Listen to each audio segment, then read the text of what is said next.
Well, I just looked at our our count, our episode count. I can't even talk. Our episode count, and it's episode 23. Oh, So, the LeBron James app. so the LeBron James episode, time to bring it in. And I was gonna start off with the Black Monday reactions, but something else has happened. Even I think probably the most egregious thing of the entire weekend. Like, I think everything else was pretty run of the mill and standard from what we were expecting to kind of happen, at least we talked about. And I wish that our podcast was a little bit bigger because probably a month ago, I said that Vrabel was probably going to be done with the Titans at the end of the season just because he doesn't fuck with them anymore. And I didn't think that would lead to him getting fired. I thought that it would probably lead to him getting traded or like them like mutually parting ways. So, yeah, I mean, that's the first thing that I kind of want to touch on today was Mike Vrabel to the Titan or Mike Vrabel has been fired from the Tennessee Titans. And from the reaction of like sports analysts, former players, current players, this has seemed to be like maybe the biggest shock of the entire offseason. And to pile onto it, and then I'll let you kind of run with it. This was the report given by the Titans ownership. We believe trading Vrabel was too complicated and would take too long. They wanted to move on quickly, and I told Vrabel never asked the ownership for a trade or asked out of Tennessee. So it seemed like they just fired him roguely and didn't want to sit down and try to figure out a way to mutually part ways and probably be able to get draft capital because I think as of right now, Mike Vrabel's the hottest name on the coaching hire list as of right now today. Yeah, I mean they gave him the yellow slip. Was very surprised about it, but I was hearing some rumors about them moving on. I did not think they were just going to straight up fire him.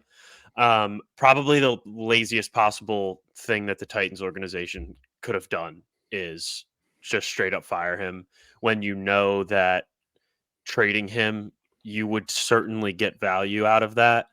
Um, so yeah, just an overall horrible decision. Um, I I think Mike Vrabel um, is severely underrated as a head coach. I feel like he is a top of the list of head coaches, and I think there's probably 4 teams right now that if that have head coaches that you would say no, I'll keep my guy. I think everybody else in the NFL should and would probably have like accept Mike Vrabel as the head coach. Yeah, I'm right there with you on I that. hold him to that high of a regard. I mean, the things that he did in Tennessee with now there was moments where they were good, but they significantly overachieved with Ryan Tannehill at quarterback. Um, so it just goes to show how great of a head coach that guy is, and they couldn't have handled it any worse than they did.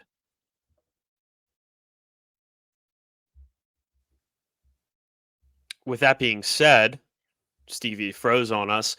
Um, oh, you're good now. Yeah. You froze for a second.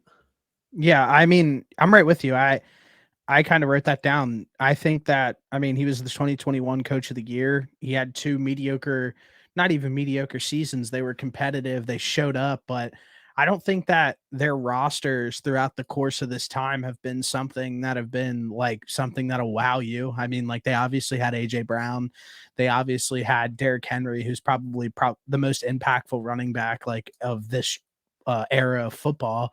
But other than that, like he's gotten a lot out of a little out of that roster. And and like I said, 2021 coach of the year. And I mean, I just think you said he's underrated as a head coach. I think everybody properly rates him. I think the only people in the world that underrated him were the Titans ownership. I mean, like you When I saw, when to be fair, when I say underrated, I mean he doesn't get talked enough in the same capacity as like the McCarthy or as the McDaniel, as the McVay. I feel like he doesn't really end up in those conversations, which he yeah. should. Yeah, and I mean, I think a little bit of it is like he's not as flashy. He's a dick. That He's 100%. it's a different philosophy of coaching kind of that you're going to be getting out of those teams and the way they play. But yeah, I mean, I'm right with you. I feel like I saw like Derrick Henry be like, I'm shocked that that happened. Taylor Lewan was live on air with Rich Eisen and they talked about it and he was like, this is nuts. He was like, this is a complete fumble by the ownership group. Like just hearing like current players who are on the team, guys who have played for him in the last 2 years, like react that strongly really goes to show you that it just feels like they made like the wrong decision, at least in my head. And like it seems to be, and like this kind of circulated like throughout the internet today, but that night on draft night when they traded away AJ Brown and you visibly saw Mike Vrabel just be like visibly upset or like pissed off and be like, well, we're punting. And then they go and they draft Traylon Burks, who ultimately has not been a first round talent for them in the last few years. And it seems like it kind of started there with the GM and uh I mean it just seems like this GM's like in way over his head. So yeah, I think that we can kind of date it back to them having a successful season, them trading away their best player at the time, which it was AJ Brown or Derrick Henry, and then kind of like the fractured relationship that created with the front office and then like the ownership group. And I think that this has led into whatever has happened today. And I guess the next thing I want to talk about is his future because like I said, I think he's the hottest name on the market right now. There's no argument about that. Yeah, I fully agree with you. I think that finding a good head coach is probably the hardest possible thing that you could do in the NFL. And the Titans had one for what I think he coached there for 5 years, 6 years, Yeah. something like that. Um, and exceeded expectations by every means. Um, and for them to just handle it this way, like I said before, is just really, really poor management. Um, I think this move that the GM made for the Titans puts you in the same realm as the general manager for the Panthers. I think that's how bad of a move I this mean the is. owner. Owner, yeah, sorry. Yeah. Um, but with that being said, I think if you are 95% of the teams in the NFL, you make a phone call. Um, like I said at the beginning of this, I think there's probably only like 4 or 5 coaches in the NFL or teams in the NFL that wouldn't at least consider Mike Vrabel as their head coach. Yeah. Yeah, I mean, I honestly, I mean, this is obviously like the easy reaction as of right now, but it's the most logical one. It really seems like and Bill Simmons kind of said something today on Reels like there's going to be teams that offer picks for Bill Belichick, whether the public thinks so or not, if they think Bill's not a winning coach anymore or not a good coach anymore, like he has built out an archetype for 6 Super Bowls in an organization, and that's going to be highly regarded by every organization in the league who's never come close to winning a Super Bowl. And he kind of gave an example of like the Falcons doing so, but there's multiple teams in the running for head coaches right now. But it seems like Vrabel would be the absolute no brainer, perfect fit in New England. Yeah, I think that New England's the obvious fit there. Him playing there for so long, being so loved by pretty much everybody up there. I do want to say one thing about Belichick. I know that there was probably moments throughout the season where we were like, is this the final version of Bill Belichick that we'll see? Like, is he going to be done? Things along those lines. I will say that Belichick can certainly still coach at a very high level. he might not have the same eye for talent that he once did, but if you're getting quality players in the door, even if you aren't getting quality players in the door, he can still coach the shit out of them. So I think that's something to keep in mind for a lot of these teams that um, have a solid roster, but are obviously still looking for a head coach. But yeah, back to Vrabel. I think that the Patriots are an obvious answer here. He's been a Patriot for I don't even know how long. Um, He's I in the think Ring he of would. Honor. I think he would fit right in with kind of that mentality. I think the player. He's a guy that players buy into. The Patriots kind of need that right now. As far as like a new kind of culture goes, I think the Bill Belichick era has run its course there, and I think they're ready for something new in New England. They have a top 3 pick. Are they 2 or 3? 3. Yeah, so it all checks out to me for him to go there. Yeah, I mean, I disagree with you from the I think everybody wants Belichick out of New England, like, other than, like, the players who, like, are in New England. It seemed like the players really loved playing for him the entire season. Um, there were players that came out, like, in their end of the season interviews that were conducted yesterday and backed Belichick, and, like, it seems like he still has that locker room. I don't know on the offensive side of the football, obviously, things have failed, and I know Trent Brown came out and was like, "Well, they traded away our offensive line and set up Mac Jones for success, an unsuccessful season." Seems like he's the only person that's kind of like disgruntled in that organization right now. Everybody else kind of seems to be like a little bit rallied. So, I mean, I saw something floating around that like Vrabel would go and be the GM or whatever. Belichick would stay the head coach and kind of take hiring an OC serious and then promote Gerard Mayo to the DC. I mean, I don't know what that looks like or how that would make any sense, but if there was some sort of succession plan where Vrabel was okay with if that's the route that he wants to take, and it seems like if anybody were able to take over like that hold of things like away from Belichick, like it would have to be a hard ass and it would have to be somebody who would be able to like butt heads with Belichick in like a positive way. And I think like having Vrabel in there to do so, like I think that would be like a power move by them because you need to get those getting the players' responsibility out of Belichick's hands. Like you said, like his eye for talent at the top of the boards just like aren't there anymore, like at all. So, I mean,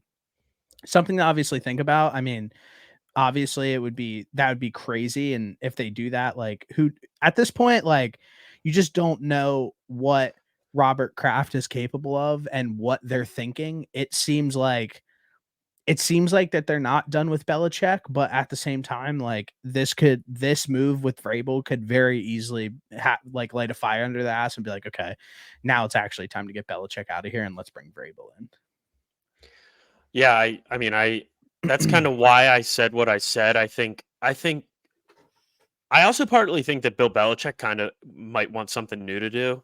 I don't know. We don't really hear a lot from like his perspective. So all of this is just me guessing. I really don't have like a great feel. Like he went in on like the press conference and said when people were asking him like, "What are you doing?" and he's like, "Well, I'm still signed on a contract Yeah, here." I'm Like under contract. we're not getting anything from him. So like all this is just guessing games at this point. It's going to be really interesting to see how things play out over these next couple weeks and months throughout the offseason. But if I'm another team, I'm on the phone right away. I'm sending offers right away. Um, I don't have anybody without. I mean, there's plenty of teams that need head coaches right now, but it honestly feels like Vrabel could realistically fit in at most places. I think he's just that good of a coach. Um, but yeah, I'm on the phone right away if I'm somebody. Shit, if I'm the Eagles and I lose on Monday night, I'm calling Vrabel immediately after the game.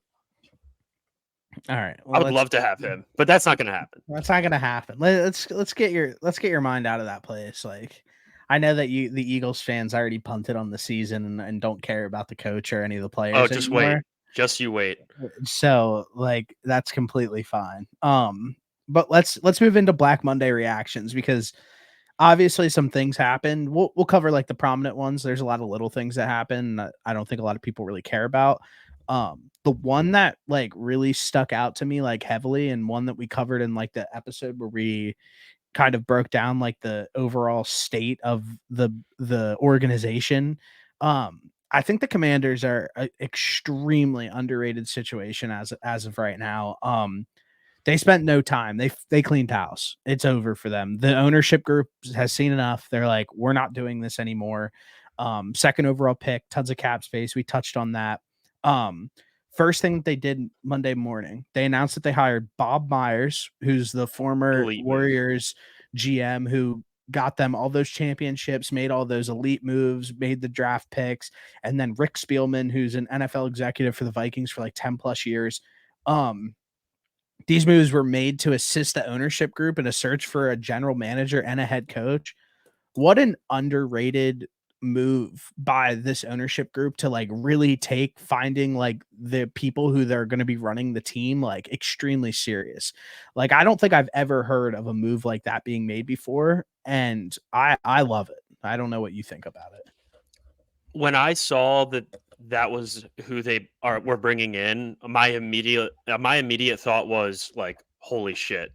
Because as somebody that follows basketball pretty well, I mean, that guy was able to build insane teams over there in Golden State, and he really has an eye for talent. Now, I don't know how easy that translates from basketball to football, but I would say that there's intangible things that both players that you look for in NBA players that you also look for in NFL players that translates.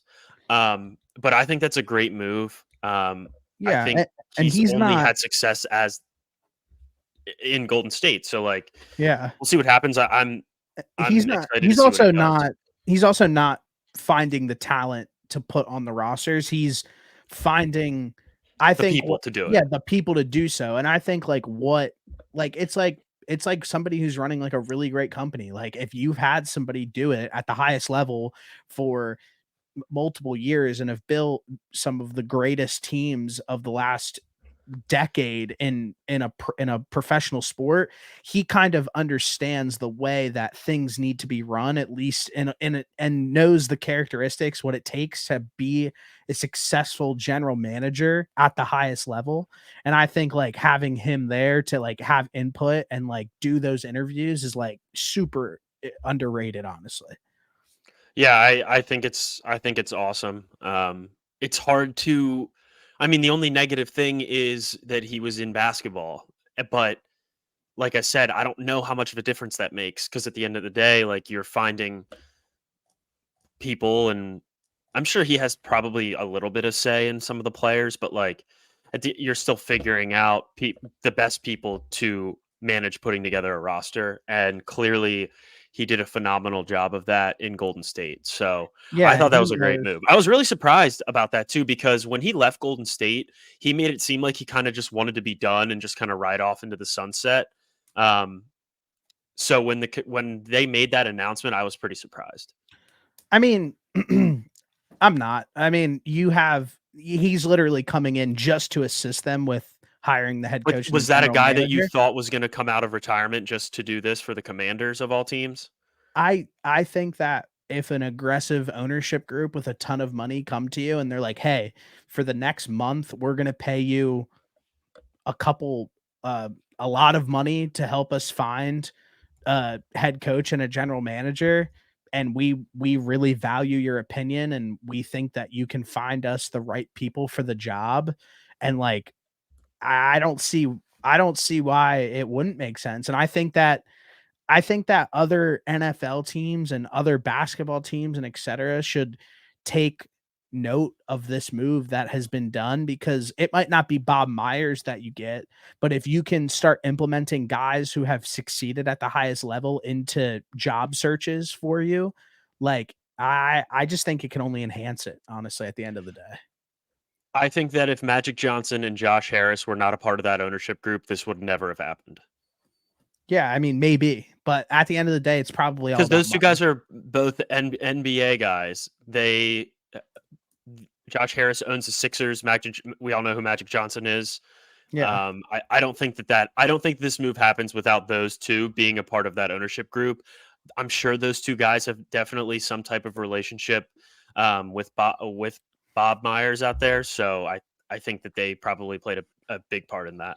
Yeah, and thank God, because Josh Harris's mindset for running teams are dog shit in the past with the 76ers, where they just like actively tanked for 5 years and were trying to Maybe lose, longer than that. so trying to actively lose games. So getting somebody in there who is trying to instill a winning culture is probably a good thing for him.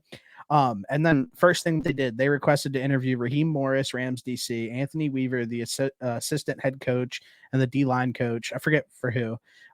Ben Johnson, What was Lions, his name? Anthony Weaver, the assistant head coach and the D line coach. Defensive line coach for the Ravens. Yeah, and Anthony Weaver. he's the assistant head coach, D line coach for the Ravens, Anthony Weaver. Ben Johnston, Lions OC, and then already requested to interview the Chiefs assistant general manager Mike Borgazzi and the 49ers assistant GM Adam Peters. So Yep. literally first thing they woke up in the morning on Monday morning, they cleaned house and they already kind of had an idea of some top candidates that they already had in mind that they want to hire and interview. So good for them. I think the Commanders are an extremely underrated situation as of right now.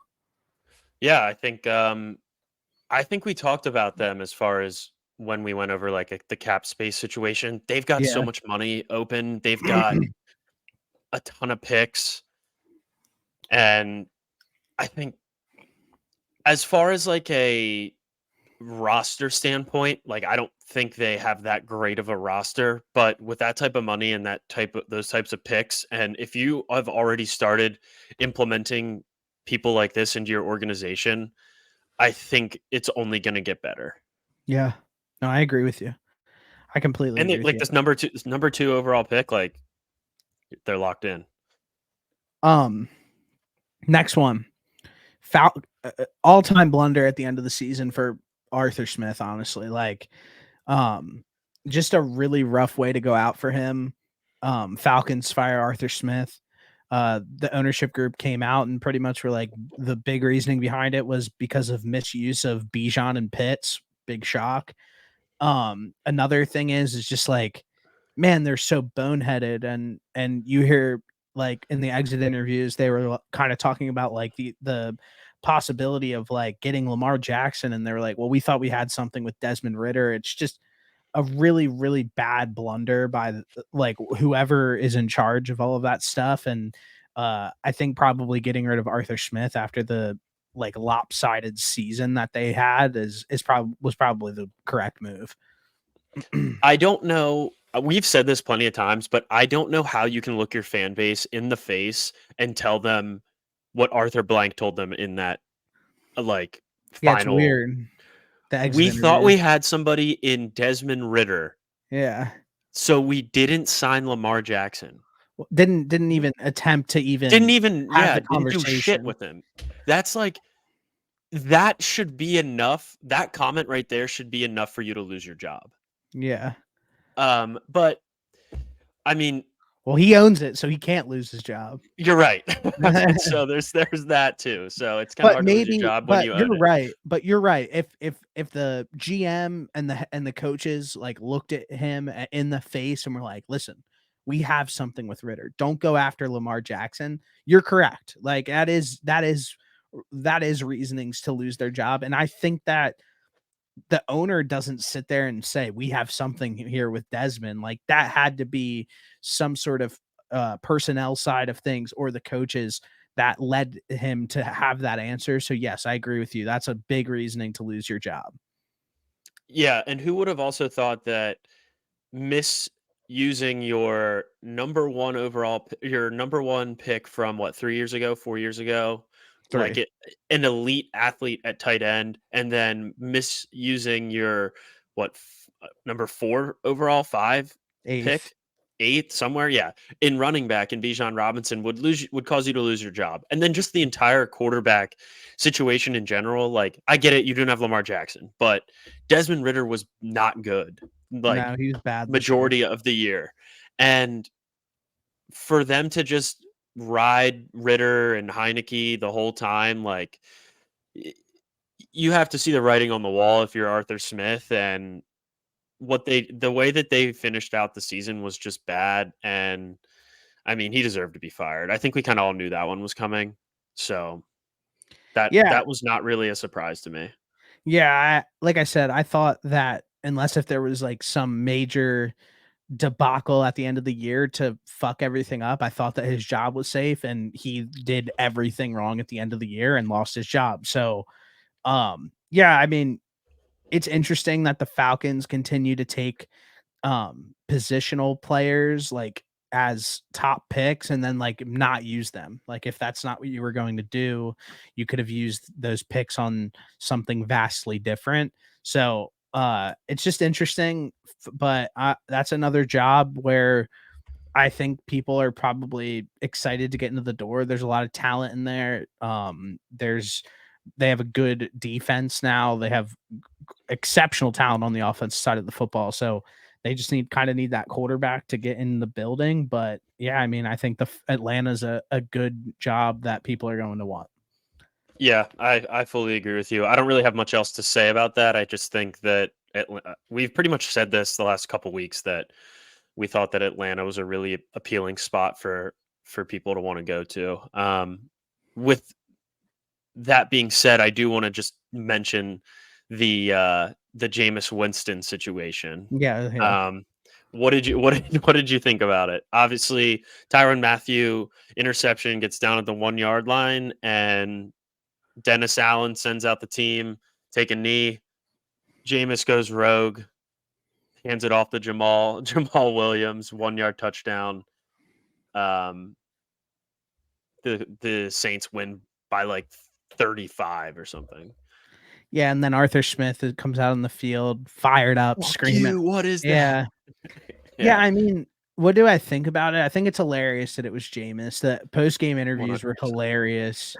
So funny. Like it was funny shit, but like the way that like Shannon Sharp reacted and all these people reacted, like shut up. Like I get that like they make content for a living and sometimes it's boring and gets boring. Like the big massive deal that got made out of that situation was like so unnecessary, and he probably shouldn't have done it, but he did and it's done, but it's not that big of a deal. So um yeah, I thought that like Shannon Sharp's reaction was like kind of crazy, honestly. Like it was like a little weird, I thought. And then like the reporter being like, well, you have to play these guys 2 times a year, like blah blah blah. It's like, what does that mean? Like What does that mean? it's You like, want it to be a rivalry. That makes it more fun. but at the end of the day, both of those coaches like are fired. Like DA is probably gone. Yeah, what's it matter? Arthur Smith is probably gone. Like the turnover of the roster is like Jameis isn't going to be on the Saints next year. He's a free agent. Like just it was such a big overreaction. Like I guarantee that like 89% of those guys didn't care, and the percentage of the guys who did care on the field probably stopped caring 40 minutes after the game. Yeah, so I have a tweet here pulled up from Jimmy Graham. He says, Yeah. I thought this was great. He said, "Get off Jameis Winston's back. This man is the best teammate I've ever had. Loves the city, this game, loves the city, this game, and embodies everything you can ask for in a leader. Was a rare situation, and we all take responsibility. Nobody thought it would get blown out of proportion. Also, fuck the Falcons. Yeah, I mean, seriously. that's what I screenshotted that tweet, and I was like, yes, that is awesome. That's like what I wanted to see. I like these guys don't get pissed off at other teams enough, I don't think anymore. And for Jimmy Graham to go out and do that was sick. So Yeah. yeah, fuck the Falcons. Yeah, I thought that was funny. It was, I mean, it made a meaningless game on the back half of week 18 like super meaningful, and everybody like was talking about it. So yeah, like good for them. Real quick, um the Panthers fired Scott Fitterer. Just wanted to say that real fast. The Panthers are just so bad. So yeah, I mean they fire their GM. It seems that the whatever's going on down there, they're screwed. I don't even know.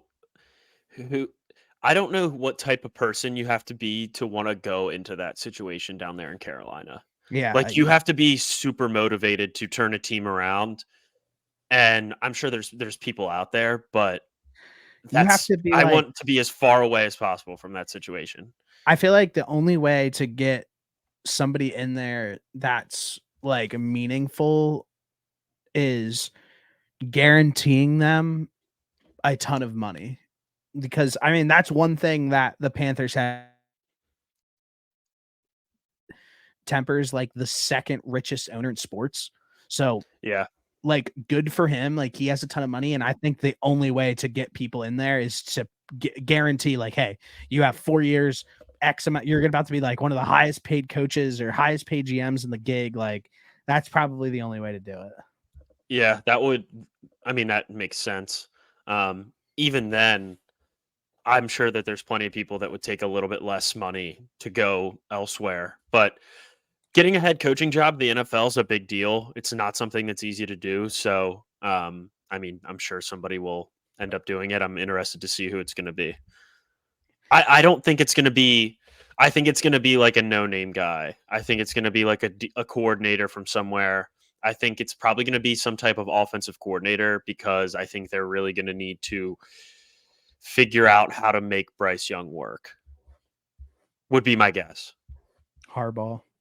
Um, um, yeah. Next thing, do you have Harbaugh's anything else? retiring. Do you have anything else that you want to talk about on Black Monday reactions, or did we cover everything on your end? As like no firings, but there was like a coaching situation that I did want to talk about. Let's hear it. Um, I don't know why the Raiders haven't hired Antonio Pierce yet. I think that those guys love playing for him. I think he's done a good job with what he has. And I think the Raiders are foolish if they don't bring him in as their head coach. But yeah, that's my 2 cents on that. Uh, I said it a while ago. Don't overreact. No reason for the Raiders to be in a situation to put them at any more of a disadvantage than they need to be. Obviously, the John Gruden situation that happened a few years ago that they had to part ways with him hurt them a ton. Like I'm sure that they would still love him as a head coach. The Josh McDaniels situation didn't work out. They're trying to be in a situation where they don't overreact. And just because a team played hard for a guy for the back half of the season, like I think that they owe it to themselves to see how the coaching landscape plays out through the playoffs and after the season ends. And first thing that we talked about today, Mike Vrable is available for a head coaching position. I think that you probably want Vrabel in that building 10 times out of 10 over Antonio Pierce. I already Right, but heard. you have to look yourself in the mirror and say, "Are we a realistic spot for Mike Vrabel to land?" Why not? Why not? I don't know how appealing the Las Vegas Raiders head coaching job is. What are you talking about? I think Vegas is obviously There's somewhere you want one. to go, There's but I don't one of know if there's one of 32 of these jobs. So let's I know, just but start Vrabel's there. going to get plenty of other looks. Is my point. Okay, what I mean, is? I think obviously you have to give a call, but I I think I Vegas is think one of. realistically he doesn't go there. I think Vegas is one of the most attractive jobs that you can possibly want in coaching. What's not to like about it? The You're team, you're in a brand. What's wrong with the team? You have they're not you, good. they have great talent on that team. They just need a quarterback. They have They Tay have some Adams. good They have Max players. They have Crosby. some good They players. have they had a top 10 defense by DVOA playing at the end of the season. You're telling me that like that you're in Vegas, you're in a brand new stadium, you have all of this. You're in an up and coming like brand new organization in a great city. Like I just completely disagree. I think what I we're think there's sitting here way talking more about him appealing places than like where. being the Raiders could. I think if you're Mike Vrabel, I think you can get any job pretty much that you want, and I don't think that the Raiders job is up there. I think the Patriots' job is more interesting than the Raiders' job. I think the Commanders' job is more interesting. I think the How are Falcons you is more how interesting are you gonna sit here and say that the Patriots job because and he the played Falcons there. job and the Falcons job is more The appealing than Falcons the as a Raiders? roster are better constructed than the Raiders, I mean, they have better and the division is names. much easier to play in. Yeah, I mean, but, like, this is where I feel like you kind of, like, downplay this, like, every time that we, I think like, the bring this Raiders up. I think it's No, great. no, I no, think it no, would be a no. great place to coach. These guys are the top of the top ultimate competitors. If you think that Vrable sits there and is like, "Well, I wanna go there because the division's easier," like, that guy thinks probably he doesn't give a fuck about that. Like, I'm he just probably putting list he together. he probably sits there and is like, "Well, I'm a better coach than Andy Reid. I'm a better" like, Vrabel's a fucking dickhead.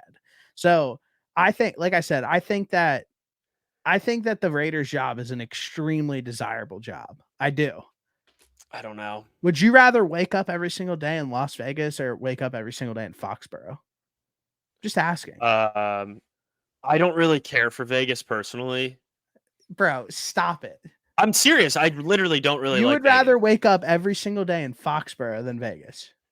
If I'm Mike Vrabel, yeah. You are smoking What are you dick, talking about? bro. Mike Vrabel played majority of his career there and is a legend in Foxborough. That's It makes way more fine. sense. But just because it makes sense. Listen, I said it right away. Just because it makes sense though doesn't mean that that's what he wants. He spent 10 years there playing. Like he might want something different. Like there might be something out there that he wants more. I think downplaying the the Raiders job's crazy just because Antonio Pierce did an all right job 10 the season. I'm not downplaying it. I think it's a good job, but I don't think it's would be on Vrabel's top list. I don't think it would be in the top 3 if I had to So guess. I'm just saying that there are better coaching candidates out there right now than Antonio Pierce. Antonio Pierce might go get the defensive coordinator job in New York. That's something that started getting reported today. So I think that If he doesn't get the head coaching job in Vegas, yeah, I would imagine that I would th- make sense. I think what AP did this season was great. I don't think that he's a head coach in the NFL right now. Just don't. I think Fair what he enough. did to round out the season was amazing and good for him. But like I don't think that the Raiders should make another mistake at a head coaching job at a head coaching gig. But I mean, I guess we'll see it play out, but it seems to me that they're keeping their options open right now. And that's fine. I get keeping your options open. But like I said, I think it's tough to find a good head coach, and I think that Antonio Pierce has done a good job with what he has so far. I agree. Um week 8 do you are you good to go into week 18? Yeah, that was the last thing I wanted to touch on. Week 18 was bad to say the least. I think probably the first game that we can start off on that mattered was the Houston versus Indianapolis game, which was it was a cool game. I mean, it opened up really quick and then it like really slowed down like heavily. Jonathan Taylor looked prime and back, and that was cool to see. It's been a while. Um, at the end of the game, they were kind of playing not to lose rather than like playing to win, and like really slowed it down, started to kind of bleed out the clock to make sure that there was no time left for them. And then it ultimately led them to a fourth and short situation where Steichen drew up an absolute beautiful play to get the first. There were a lot of talks that it was a guy who like doesn't really see the field too much. I forget his name, honestly. I think it's like their third string running back. Yeah. Um, and I thought Gardner Minshew threw a bad ball personally, and it was behind him. He had to kind of adjust his body weird. And not high leverage of a spot. Like I get where people were coming from, where it's like, why don't you have your best player in? They probably should have, but at the end of the day, the play was there, the throw wasn't made, and I think that if you're asking somebody to go out there and get that on fourth and short in a very high leverage moment to make it to the playoffs, that throw needs to be made perfectly. So I put that more on Minshew than anybody else. Yeah, so I think a couple things can be true here all at once. That was a bonehead move by um, by the Colts not having Jonathan Taylor in. I don't care. You got to have your best players out there in the biggest play of the game. I thought the play call was perfect. Um, I don't think the throw was good. Could have been better. I don't agree with throwing the ball to a guy that has 6 catches on the year. Yeah, Um, so weird, so random. I do think he could have and should have caught that pass, but definitely should have 100% been a better throw. Um, but It's yeah, a weird situation. it's such a it Yeah, makes no sense to me at the end of the day when coaches take their best players off the field in the biggest moment. That's like the thing that bothers me the most. Obviously, the throw could have been better, and also you're telling me that they don't have anybody that's not Jonathan Taylor that they could put in the backfield that has a Zach little bit more Moss. experience catching the football. Zach Yeah, Moss Zach played all Moss can catch season. the football. I Why didn't they put him in? I guess my They were argument trying to be too tricky, I think, and my I think they tricked themselves out of winning a football game. no, I completely agree with you. I guess my next question to you is like, would that guy have been that open if it was Jonathan Taylor? Probably not. Probably not, but Yeah, also I think but Jonathan still, Taylor ends up making I just can thought they make a should have ran contested it. catch. I just thought they should have Y- ran the ball.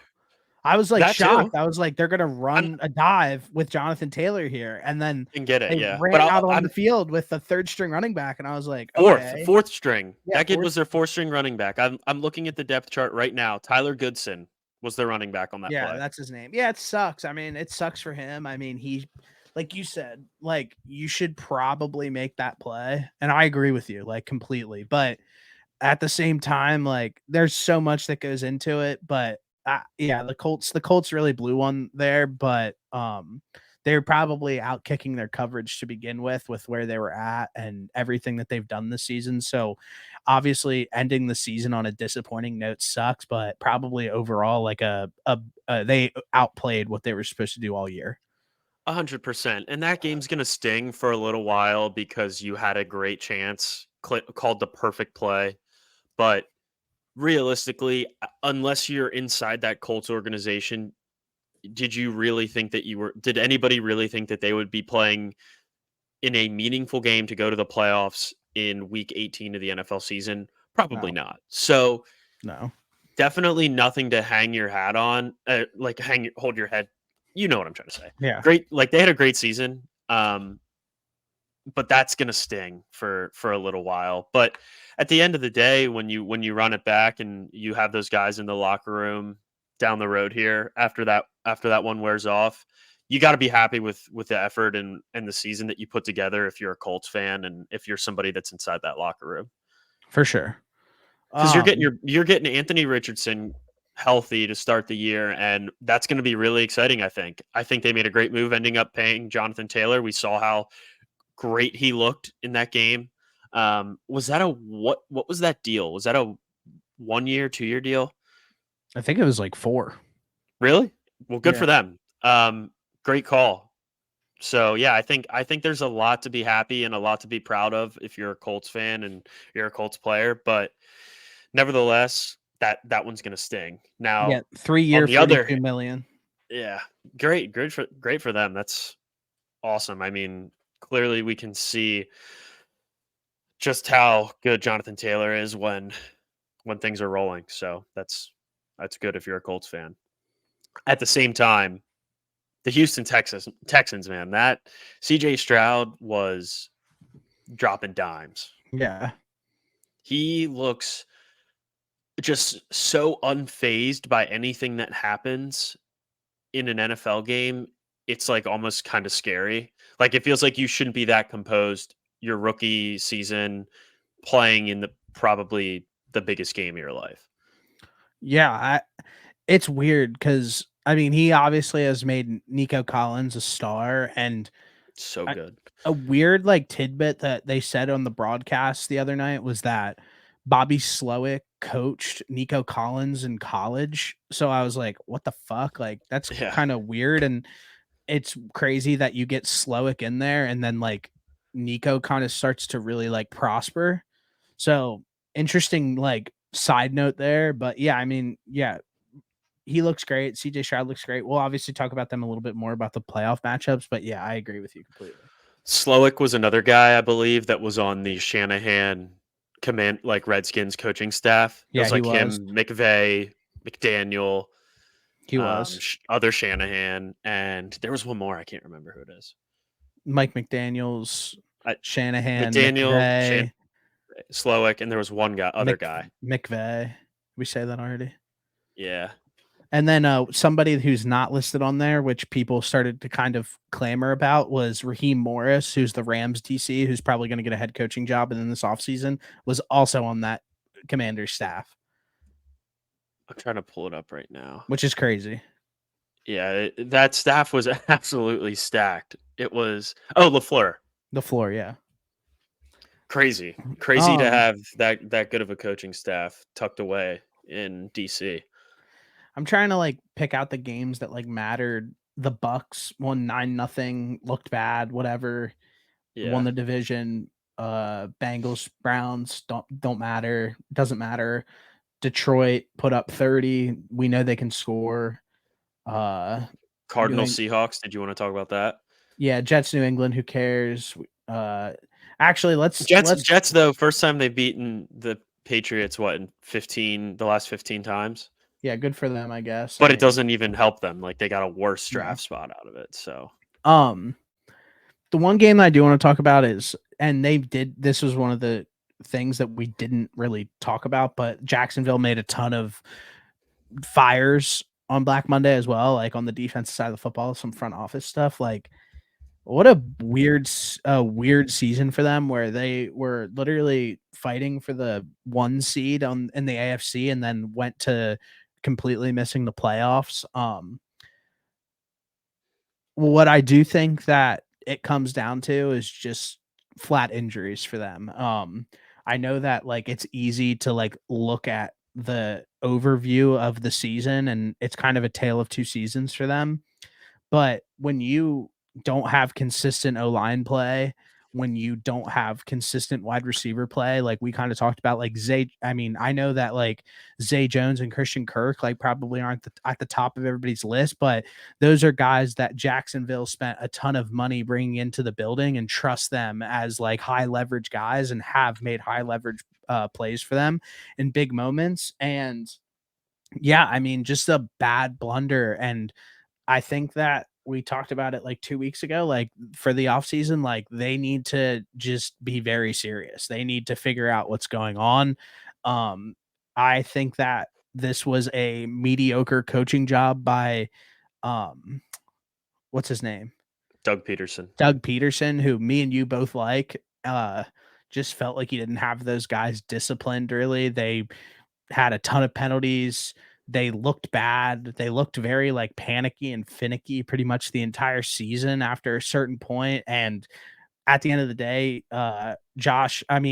Trevor Lawrence needs to not go through a car crash every single week and like learn how to stay healthy and stop being so reckless. I think that that's a very fair thing to say because he literally was getting the shit kicked out of him every single week. And I think he was probably very much injured and probably more injured than like the public even knows.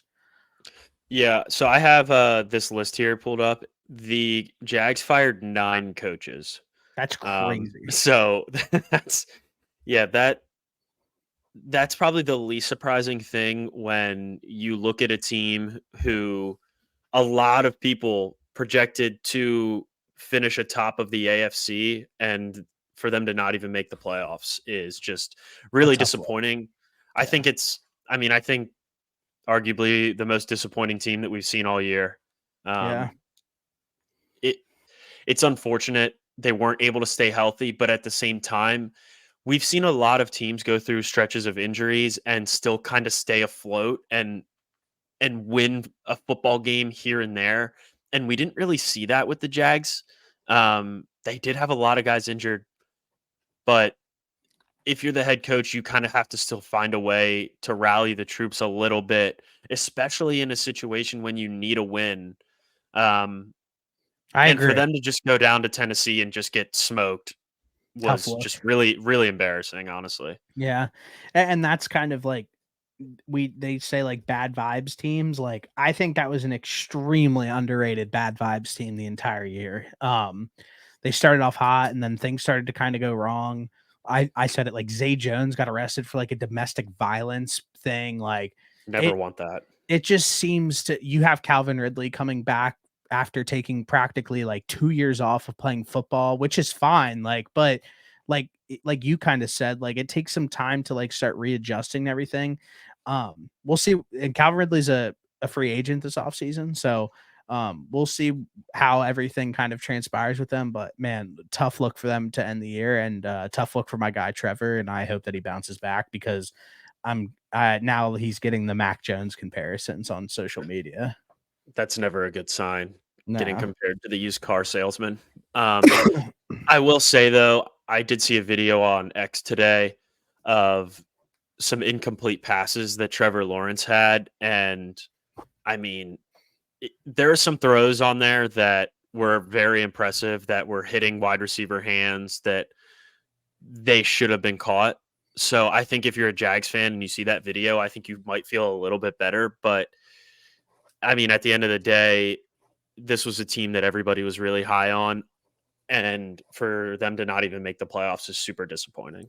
Yeah, and, me and Andrew were texting about it the other day because me and him were talking about, like, what the Cardinals might do, and he was like, "Well, what if we go out and get Calvin Ridley in free agency?" And I was like, "Dude, I watched so many Jacksonville games this year, and it felt like whenever a catch needed to be made, Calvin Ridley just dropped the ball, like, Yeah. every time." And I love Calvin Ridley, like, love that guy. He's one of my like, I think he's a great wide receiver. I've always liked him his entire career, always get him in fantasy. And I just like every single time I watched him play, it seemed like when it mattered most and when a play needed to be made, he dropped the football.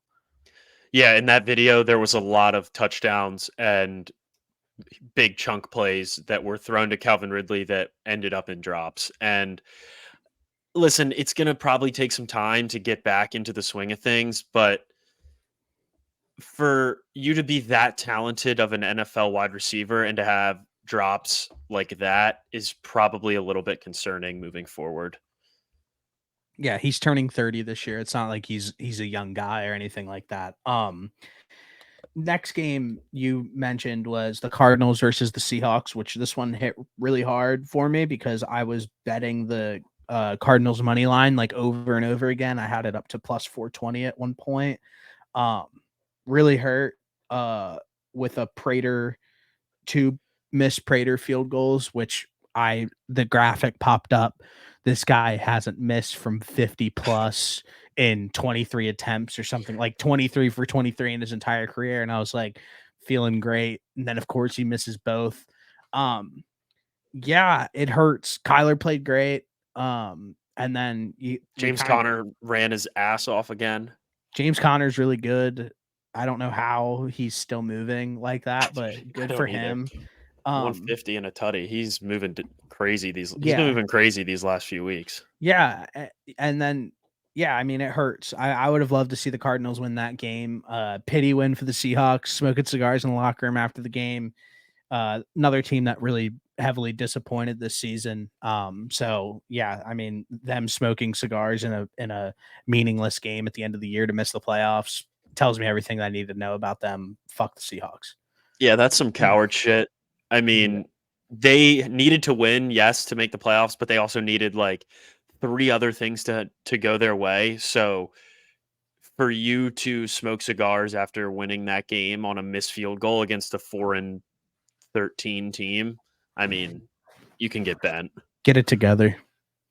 Yeah, Um, so I'm right there with you. Another team obviously came out in the exit interviews today, backed Kyler super heavy. So, JG said that they had to tell Kyler to leave the building because he was in the building working out right after the game. Like Kyler just seems to be a completely different human being ever since I think he might have had like a wake up call, whether that be the ACL or some management changes in the building that he really likes. He just seems to be a completely different person. And I'm excited for the Cardinals in 2024. I talk about that a lot, and I will always talk about that. Yeah, I think you've got a lot to be excited for. Um number 4 overall pick, good chunk of cap space, and a good quarterback, good head coach. I think there's a lot to be excited about. Next game, Bears Green Bay. It just seemed like the refs wanted Green Bay to win, honestly, at the end of the This day sucked. in this game. That's something that, I mean, obviously it's weird because I wish that I had everything written down and I should have, but I'll just give a quick overview of it. Warren Sharp broke down the refereeing crew on his podcast this week of each game that mattered and gave some very convincing evidence that backed that would help the teams that wanted to get into the playoffs. Example, the Green Bay Packers. Example, the Buffalo Bills. Those were probably two that had like a big say on everything. Um, yeah, I just think that it was a little weird that everything kind of transpired almost exactly how the NFL needed it to get the guys that they needed in the playoffs. Maybe the Steelers weren't a part of that plan, but everybody else seemed to get in for them. So this was another one of those games where it just seemed like the referee crew had it out for the Bears and it cost them a win. Yeah, it really sucked. I had the Bears plus 7.5, and to lose by half a point sucks. I also I don't know if the Packers are good. I'm not like Jordan Love looked good in that game, but and I think they'll probably be all right. And it also could just be like first year growing pains because there were some moments throughout the season where he looked bad, and then there were some moments where he looked really good. Um, I thought the Bears were going to come out and win this game. I really did. I thought that they had, even though the Packers were the ones playing for a playoff spot, I think the Bears were playing for just like vibes, basically, as much as I hate to say as the adjective of the game, but it just felt like a game that the Bears really wanted, really needed to win, even though it had no actual meaning for the rest of the season. Um, I thought they were going to pull it off, but it really sucked seeing them not be able to get the win there. Yeah, But I agree. I mean, I guess good for the Packers. They're in now. They got to play Dallas. I guess I'm rooting for the Packers. Yeah.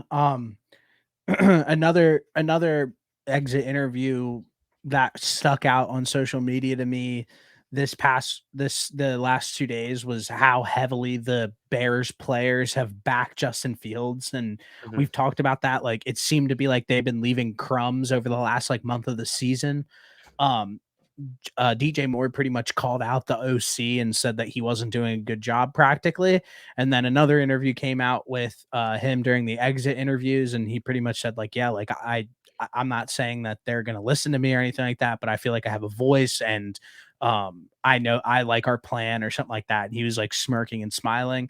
Um, if I had to choose if I had like the death beam pointed at Earth right now, I would probably say that the Bears end up keeping Justin Fields. I think that if they didn't, I think they'd lose the locker room. I really do. I'm so torn on this situation.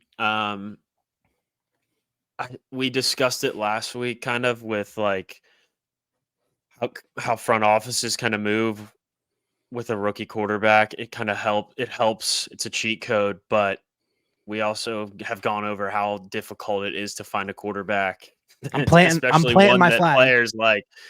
I'm I planting don't my know. flag. I'm I don't planting know it. what they do. I Um, th- I'm planting it. I'm all in. I think it's a no-brainer move to move out of the first spot, keep Justin Fields, build around him. I'm planting my flag that the Bears keep Justin Fields moving into next season. so they say they do move off of him. That just gives everybody in that front office rookie deals are 4 years, 5 years. Yeah, they'll have a few years, yeah. They just reset the clock on themselves. So that's something that always runs through my head in scenarios like this. It's kind of like I wouldn't say it's like the Daniel Jones situation, but it's almost like a redo for everybody in that front office to kind of keep their job. And that's something that I feel like is heavily considered in situations like this. Um, I just don't know. I think it makes sense for them to keep Justin Fields and trade that number one pick. It feels like they're pretty close.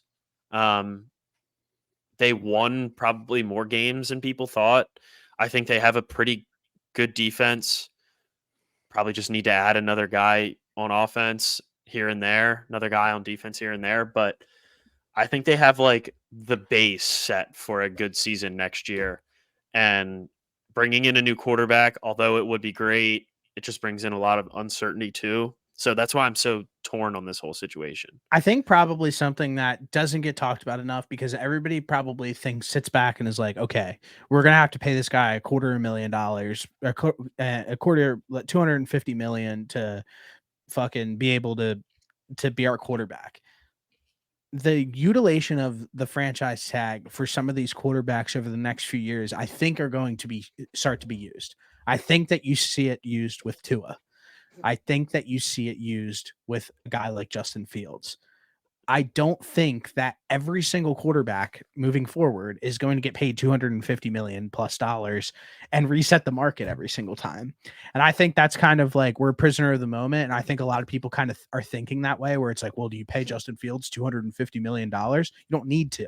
What you can do is build out a really great roster around him. And if he's playing at a above average play and keeping this roster afloat, unless if Justin Fields rips off an MVP and takes him to the NFC championship game and loses by a field goal, then okay, whatever. We can have that conversation at that point. But I think a realistic thing that you can probably expect is okay, let's pick up his fifth year option. Let's build out a serious roster around here. We can utilize 2 more years of this franchise tag and we can build out like a crazy talented roster. And if it doesn't work at that point, then it is what it is. But we have all of these assets because we traded away the number one overall pick twice.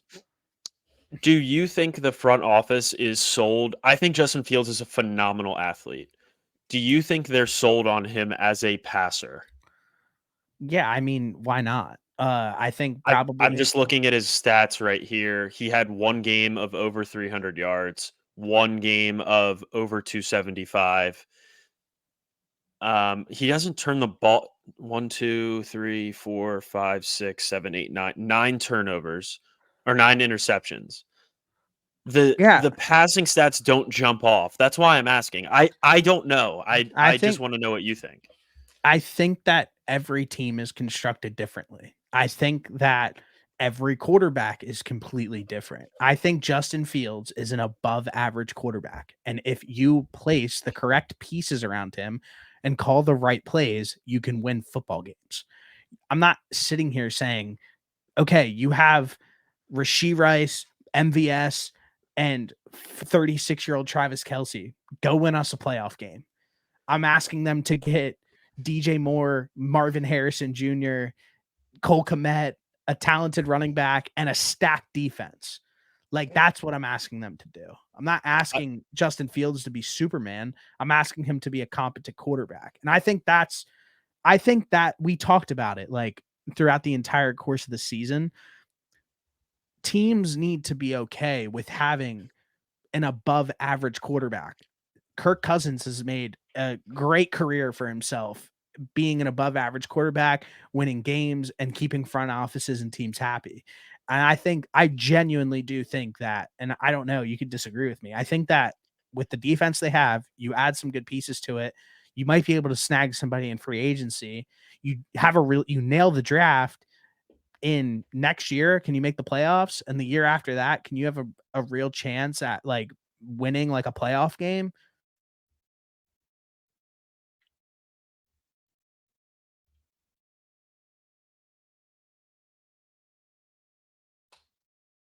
we lost him for a second. You don't need to continue to try to nail getting a Patrick Mahomes because I don't think that Patrick Mahomes exists.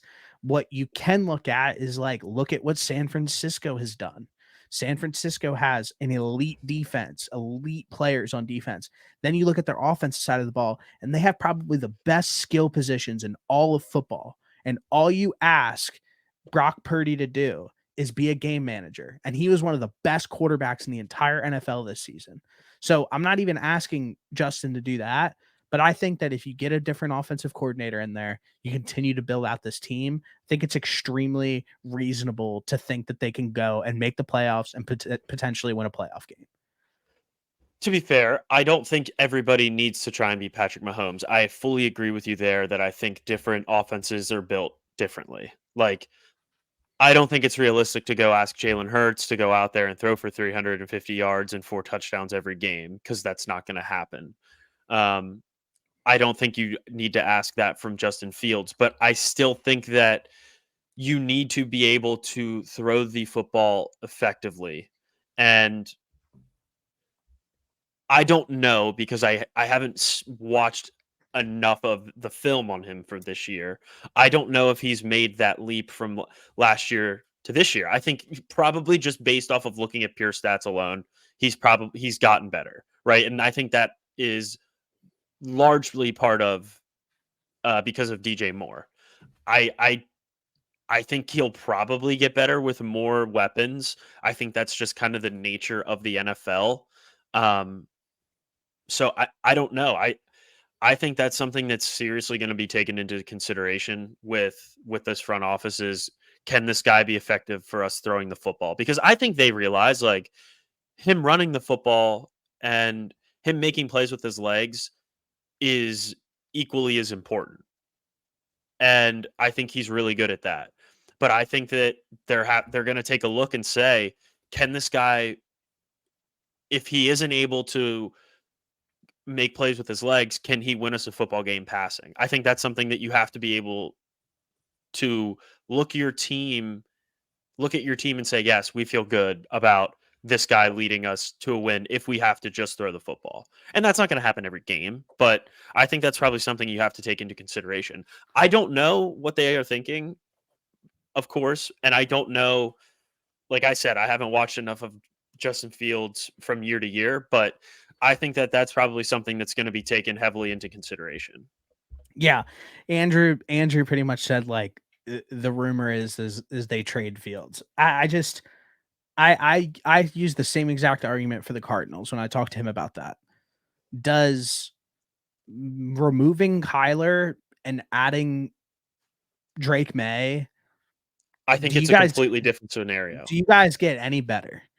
If you remove Justin Fields and add Caleb Williams, do the Bears win 3 more games next year? Probably not. Probably not. I agree, but I don't think the Kyler Murray comparison is fair because I think Kyler Murray is a better quarterback than Justin Fields. I think removing a quarterback like Kyler Murray makes less sense because I think Kyler Murray's much better than Justin Fields. I agree with you, but I'm just using I think that But I get your point. I get your point. If you're going to remove the current guy, are you going to be put in a position to do as well or better next year? yeah, and I think that if you use the I think if you trade back and then use those position bro, like the Commanders and the Patriots are hungry for that number 1 pick. And I think probably the Commanders stay put. I think the Patriots or the Raiders or one of these teams who are hungry for a quarterback, bro, are going to leverage everything to be able to get this number 1 overall pick. And I think it's just like a weird situation to be in where it's like, okay, we have somebody who can win football games. We can get a king's ransom for the number 1 overall pick. Let's just do it. And then if we need to reset, we can reset. But we feel pretty good that if we can add a few more players through free agency and the draft, that we could probably make the playoffs next year. Because that's going to be I think that's a very realistic expectation for them going into the 2024 season is to make the playoffs. Oh, 100%. Yeah, I think you set the bar at winning a playoff game next year if you're the Chicago Bears.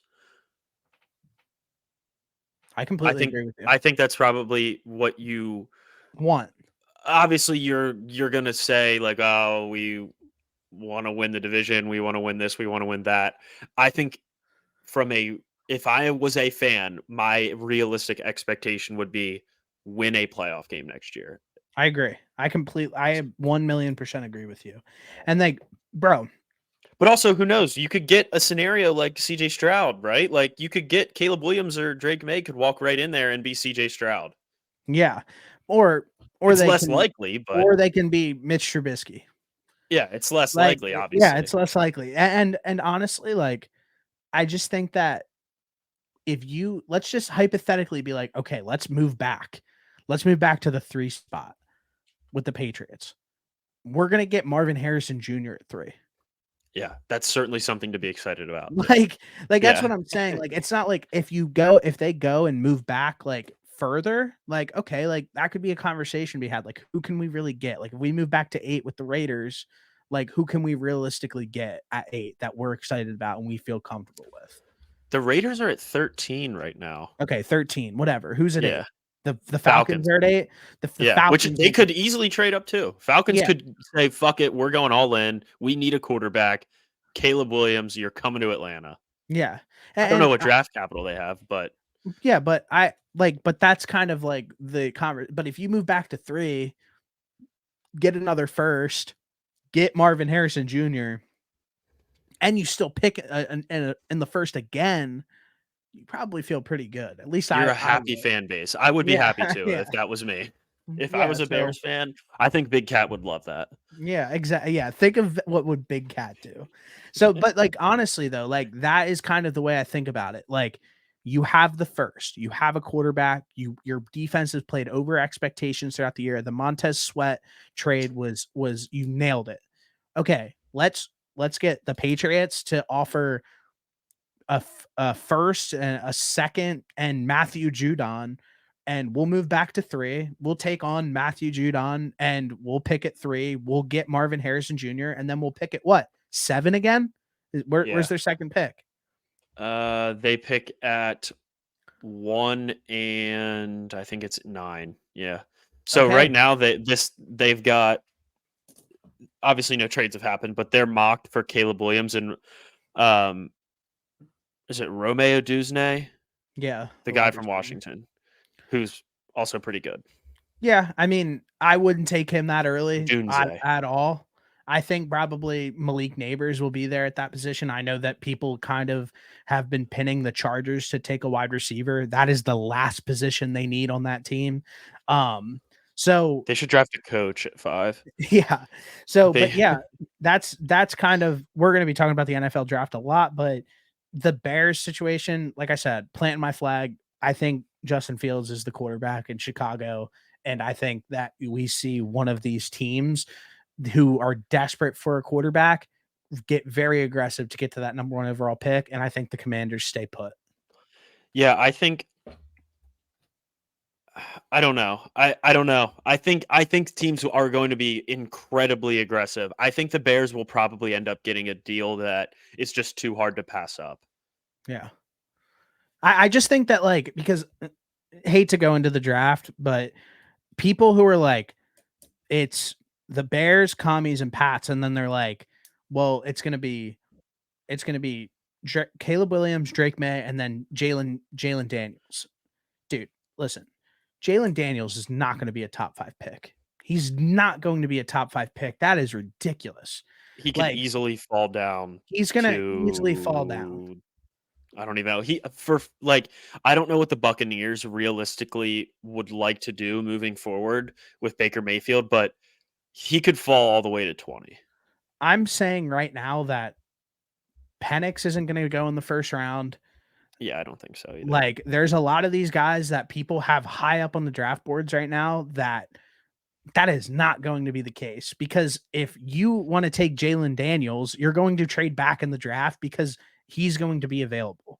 So the guys at the top are definitely looking at something different. And I don't think that the first 3 off the board are going to be quarterbacks taken. That's why I think that it's going to get aggressive, but we can move on to another Yeah. game. We just got fired up. Yeah, we did. There's going to be plenty of time to talk about the draft and everything and it's literally the hardest thing in the world to do, I think. So we can save that for All right. the official off season. KC at the Chargers. Who cares about that game? Raiders, Denver. Who cares? This is a game that I'm just gonna kind of let you go with, and I texted you and gave my thoughts on it. I think that as of right now, the Eagles are literally playing as one of the worst teams in the NFL. They didn't show up on Sunday against the Giants. And go ahead. All right, Steve, turn the TikTok camera on. Yeah. No, so going into the game, they already announced that Slay wasn't playing, Devontae Smith wasn't playing, and DeAndre Swift wasn't playing. In the back of my head, I'm like, all right, great. It would be nice to have those guys on the field, but whatever. I still think they can win this game. It's the Giants. Fair. That game was piss poor. I mean, you've got to be kidding me. That was, as an Eagles fan, that was probably the worst game that I've ever watched. They played with absolutely no heart. It was just pure embarrassment from start to finish. I mean, I understand that they pretty much didn't have a chance to, even if they won, I don't really think they had a chance to end up winning the NFC East with a Cowboys loss. But there was a point where the Cowboys were losing to the Commanders, and there was just still no urgency on that team. I mean, they just got embarrassed on both sides of the football. They can't cover for shit. They have no adjustments to any type of blitz. I mean, it's just embarrassing, the coaching decisions and play calling, and I don't fucking know what to do. So I don't know what they do in practice on a week-to-week basis because it's been the same thing for the last 7 weeks. I mean, they have no answer to a blitz. They're putting their best pass rushers in fucking coverage. I don't get it. There's no reason that Nolan Smith should be covering Saquon Barkley out of the backfield. There's Ever. no reason that Hassan Reddick should be lined up 4 yards off the football in space. And there's no reason that Josh Sweat should be forced to cover a running back out of the backfield or a receiver or anything like that. It makes no sense. Um, I didn't think it could have gotten any worse than what it has looked the past couple weeks, but I was wrong.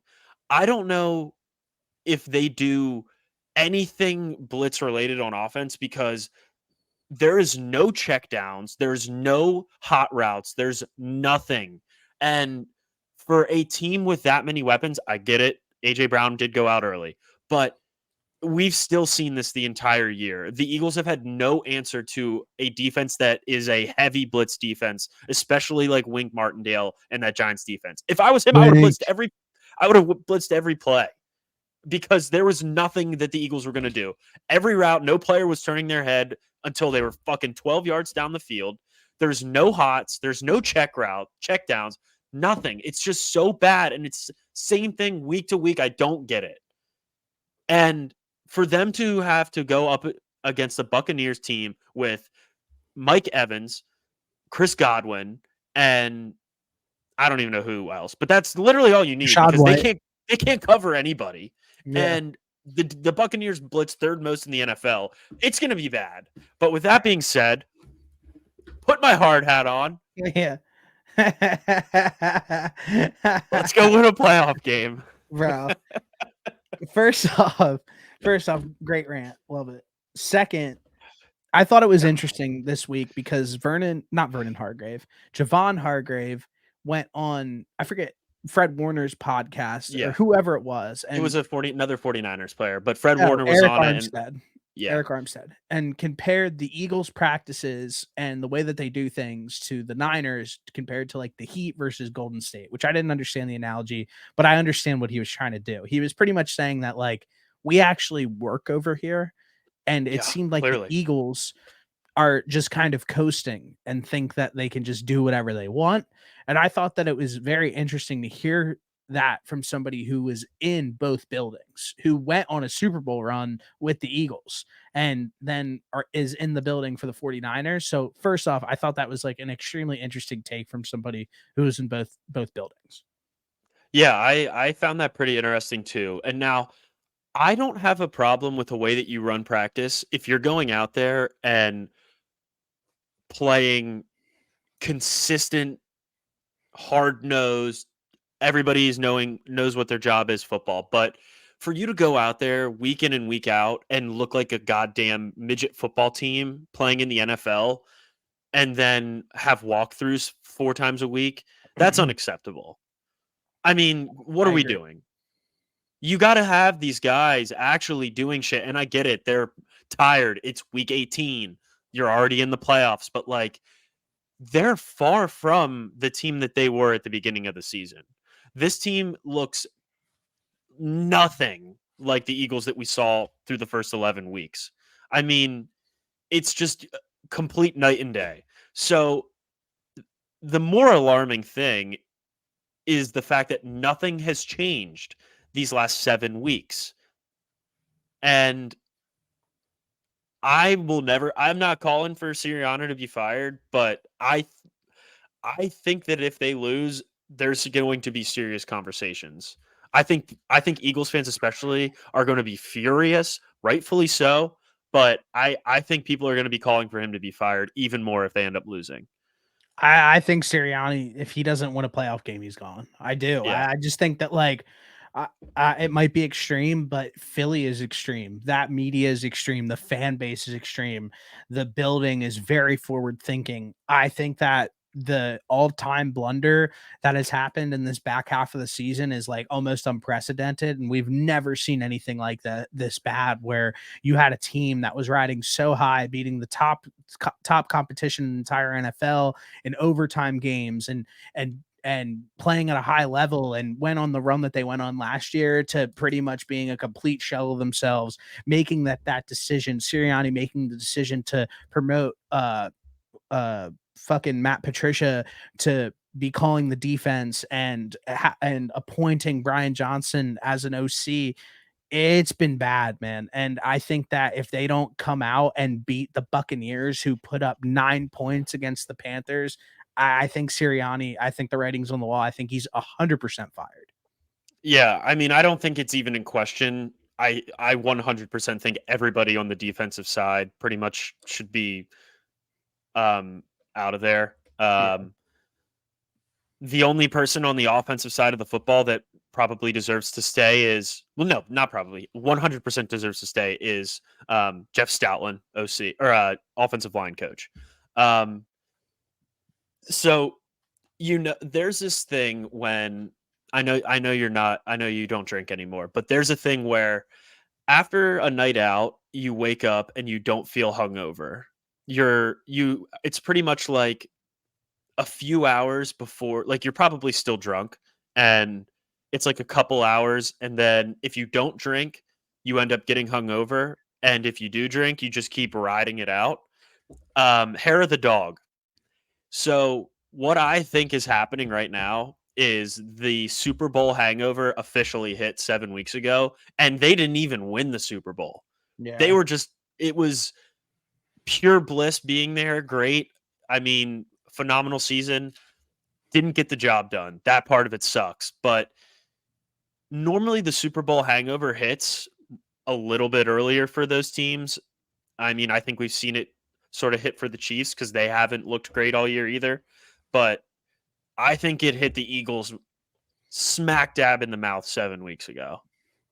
And it's unfortunate because those first 11 weeks were special from teams that they beat being better, like being good teams. And they actually had competent moments, comeback wins, obviously great. But that Super Bowl hangover is hitting right now. And the thing that bothers me the most is watching Ocho Cinco sit in his car and smoke a cigar and say that the Eagles are playing possum, because it kind of brought me back in a little bit. Because why? He said the Eagles, he's like, I'm familiar with y'all game. They're playing possum. They'll be fine. I'm like, Ocho, you can't fucking say that. I love it. I was fully out. I was like 99% out. Saw that video, kind of reeled me back in. I'm at like 95% I'm out. out. I'm completely out on the Eagles. I think they're terrible. They are terrible. I think what we kind of we've touched on this a million times, so I'll go quick. But coaching is a big thing in the NFL. I think they have some of the worst coaches in appointed positions that you could possibly have currently. And one thing that we touched on, like literally when the season started, was I said I gave like that stat that was like I forget the exact one, but it was like something along the lines of like the team who lost the Super Bowl have never gone back to the Super Bowl like in like 40 years or something crazy. So I just think there's a lot of things that are stacked up against the Eagles, and like this was only a matter of time, and it's just happening. Yeah. I mean, I don't even understand how the defense could have gotten any worse, and somehow they did. So that's certainly a concern. I don't feel great going into this weekend's game. Um, I've already started keeping an eye out for new OCs and new DCs. Um, one guy that I like is the Michigan defensive coordinator. This is like very low level for now. I haven't done that much, but like watching that game last night, I was like, damn, you could bring in the OC for Washington and the Michigan DC, and they probably put together a better game plan than either one of those guys in the Eagles staff right now. So I'll have that to look forward to this year. So that's fun. Definitely. But yeah, we'll talk about the playoff games here in a little bit. So we'll get back into the Eagles. LA versus San Fran. I think Carson Wentz probably earned himself a backup job next year. Good for him. Carson Um, Wentz, Sam Darnold, that white on white, baby. Yeah, it was cool. I mean, I honestly like actually enjoyed that game. Puka broke the rookie receiving record, and then Sean McVay was like, "Okay, like now let's get him out," which was funny. Good for Puka. That guy's the shit. Like he's cool as fuck. Like He's sick. you literally see like clips of him on social media and like talking to the media, and like he's just a cool dude. Like I fuck with Puka like super hard. He's one of my favorite receivers in the league. The Rams ran Carson Wentz 17 times, which is actually hysterical. Yeah, he's live. They were trying to kill him. No, bro, McVay's like, screw this. I'm not giving the ball to any of our running backs. You're running the ball into the ground, Carson. You bro, had fresh legs. something like very underrated is Sean McVay just revitalizing backup quarterbacks to be able to have a longer career. He did it with Baker Mayfield last season, and I'm dead serious based off this game. I think Carson Wentz is a backup on a team next year, no doubt. He like Yeah, he actually didn't play that bad. Um, Next game, Cowboys Commanders. Cowboys handled business. They've been handling business practically all season. The last game of the day that really pissed me off because the Bills are, dude, I don't care. The Bills are so bad. Like I don't care. Like they could literally win the Super Bowl. They're not good. Like it's hard to watch. Like bro, they're literally struggling the entire game. Then Dante Hardy fucking rips a 95-yard punt return out of nowhere. Like when he took off with that, I was like, no way he's taking this. And then he took off with it, scored a yeah. touchdown, brought him right back into the game. Dolphins couldn't get the job done, unfortunately. Bills win. Bills are the 2 seed. Shouldn't have even made the playoffs. The Jags had a fucking epic failure. Fuck them. Then the Dolphins, like, I just don't even know what happened in that game the other night. But yeah, I mean the Bills are the 2 seed, but I don't care. The Bills are not a good football team. I just don't care. Remember how I said at the very beginning of the year that as long as you have Josh Allen, you have a chance? Yeah. I was But he it was didn't it win was as them that close. game. I don't mean just today. I mean like throughout other games that they had to win. Um they made it by the skin of their teeth, and The last 3 weeks have been, bro, it have makes no been sense. Bad. crazy. It's been bad, and they've And, just snuck through. and I listen, Josh Allen put up an amazing stat line. Good for him. Like when you look back at that game and you just strictly look at the box score, you're like, oh my God, like Josh Allen balled. But like Josh Allen, like, bro, I don't care.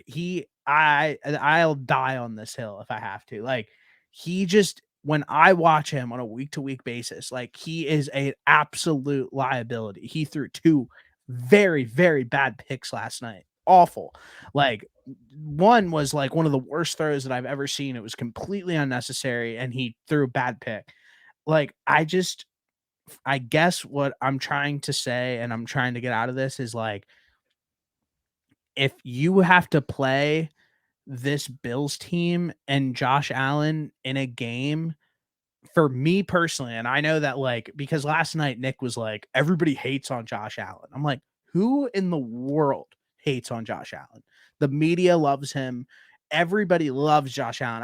I don't hear anything bad said about him.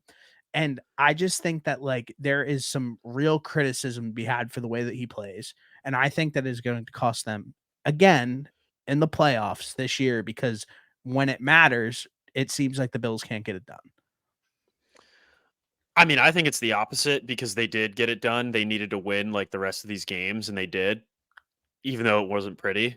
Like they needed to win the last 5 games to make the playoffs, and they did it.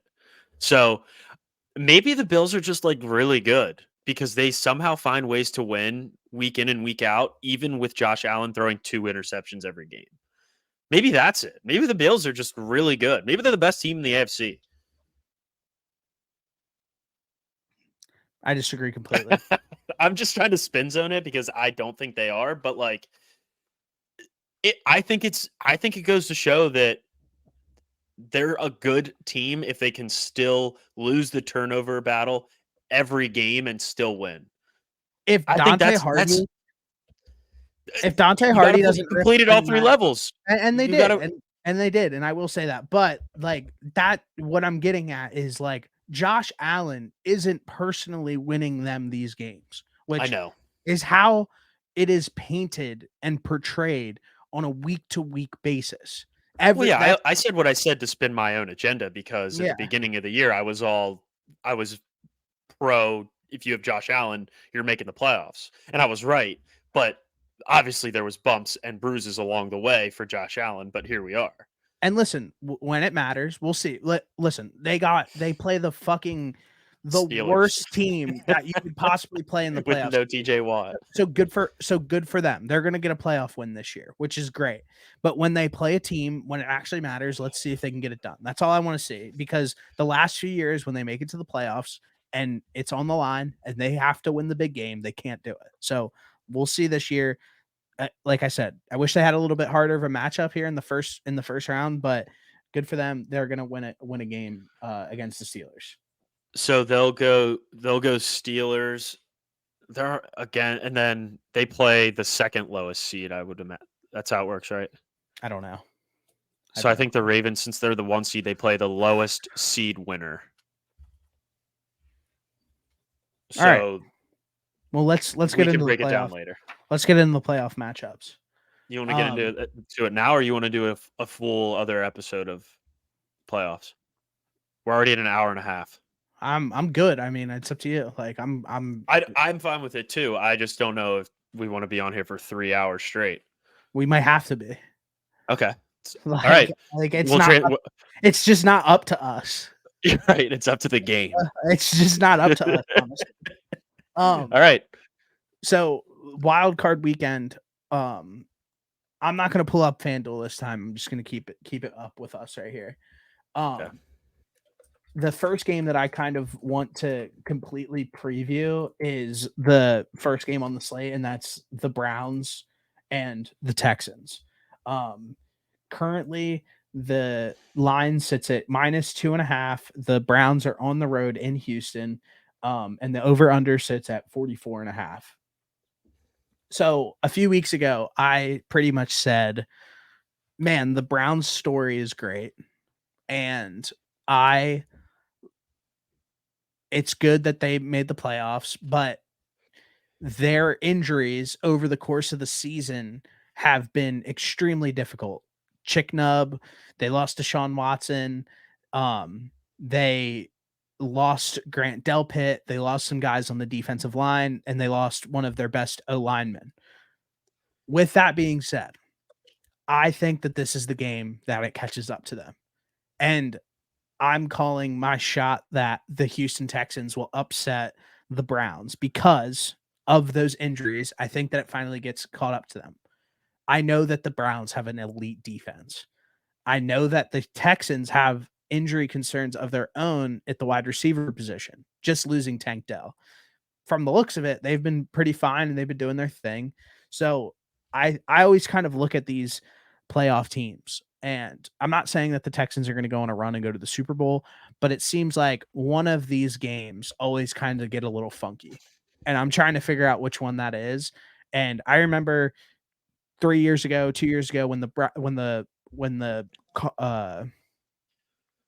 when the Bengals went on their Super Bowl run, everybody didn't give them a snowball's chance in hell against the Raiders in round 1.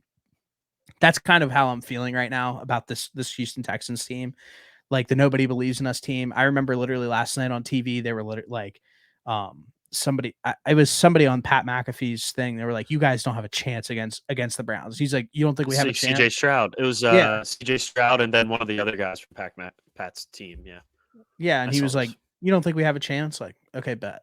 Like, I think CJ Stroud goes and wins a playoff game in Houston year 1. I think that the key injuries for the Browns overshadow the injuries that the Texans have, and I think that that is ultimately what plays out.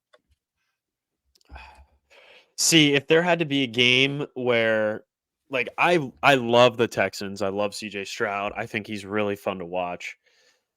I think this is a really tough. I think obviously being at home helps them. I think it leads to him being a little bit more comfortable, especially for your first playoff game. I don't think I would want to, with even though that defense is banged up. I don't think that's a defense that I would want to have to face in my first NFL playoff game. Um, so another thing that you didn't mention that I wanted to point out was with these backup quarterbacks and quarterbacks that have come in and filled in for guys that have been injured. How long do does that like backup quarterback magic usually last? Like 3 games, 4 Yeah, I games. don't know. I mean, it can happen. I mean, like the Eagles won a Super Bowl with a backup quarterback. Like But it that can happen. started right at the playoffs, so that was Yeah, like 3 or 4 games. yeah, If there was ever a time for that quarterback magic to wear off, it's probably now for the Browns, yeah, but this defense, and even though they are injured, it's a very tough defense. I think they're gonna really put a hard time on CJ Stroud. I I I said in last week's pod that I think that the Browns are a team that I definitely do not want to face moving forward if you for the first round of the playoffs. And I'm gonna stick by that. I think the Browns end up pulling this one off. As much as I would love to see CJ Stroud and the Texans get a win here, I think the Browns have a little bit of that team of destiny in them. And I'm sticking with my guns from last week. I think the Browns win this one. Um, but the Texans battle, and I think it ends up being a pretty close game. I yeah. think the Texans got lucky last week, and with that dropped pass, I think that the Colts probably should have ended up winning that football game, but probably doesn't. Probably doesn't pay the bills. So True. I think the Browns win this game, but I think it's comes down to the wire, and I I think the line does a great job of showing that. So like, it makes sense. Yeah, I completely agree. I like Texans money line in this spot. Like I said, I think they go out and win. Next game, Dolphins at KC. I know that a big point of contention has been there's going to be inclement weather in this situation. So something that I immediately thought of. So the line is sitting at 4 now. Um, Yep. the Chiefs are favored by 4, and the over under sits at 44 and a half. Um, there's been a big like, oh well, the Dolphins can't play in inclement weather. So obviously there's some big overhanging fruit, or low hanging fruit, I guess is the phrase, that about the Dolphins. The Dolphins are so injured, it's disgusting on defense. Um, on the positive, they're getting Waddle back and they're getting Raheem Mostert back for this game. I think that we can say that that's a positive. So I guess where I'm going with this is I look at both of these teams and I'm like, who's built more for inclement weather at this point in the year? I genuinely believe that the Dolphins are more built for inclement weather just because how well they can run the football. They're going to have a three-headed backfield with Raheem Mostert, Jeff Wilson, and Devon Achan. And Chan. I think that alone, along with having Tyreek Hill, who's the most dangerous weapon in football, even if it's inclement weather, I And think getting that number 2 back, Waddle. and getting their two back, I think that I'm going to lean on this Dolphins run game to kind of set them apart in this matchup. And I like the Dolphins to win this game outright. I'm mad you picked them because I also like the Dolphins here. I think that they finally overcome the oh they can't play in bad weather stereotype. Winning in Arrowhead is never easy, especially in a playoff game, but I just don't like everybody is going to be on this Chiefs team because and right like I get it. Like they've got Mahomes, they've got Andy Reid, but they haven't shown, at least in years past, they've shown flashes throughout the season of, hey, we still have it. I don't know if we've seen that at any point throughout this season against like they didn't beat good teams this year. No. And there wasn't one time where I watched the game and I was like, all right, this Chiefs team is scary. Now, they've had drops, I get that, but that's their own fault. You have to catch the football. Yeah. And I just don't I don't get how people can feel good knowing what we know about this Chiefs team in this situation. I love the Dolphins here. I did want to point out the run game. I think you did a great job of it. I'm right there with you. I think the Dolphins are going to control the offensive line of scrimmage. I think their defense looked really good last week against the Bills, especially with all the injuries. And if there was an offense that you really I'm not afraid of the Chiefs offense at this point anymore. I know Patrick Mahomes is still great, but like if there was ever an offense, it's probably I mean, besides the Steelers, it's probably the Chiefs that you wouldn't be that afraid of going into if Yeah. you are just looking at this year like we have. I mean, I don't know. I could be delusional. I've been told Yeah. that before, but I like the Dolphins here too. Yeah. And they won the early matchup. That's something that I think kind of like plays a role in this situation as well. Is like, okay, it's really hard to beat the same team twice throughout the course of a season.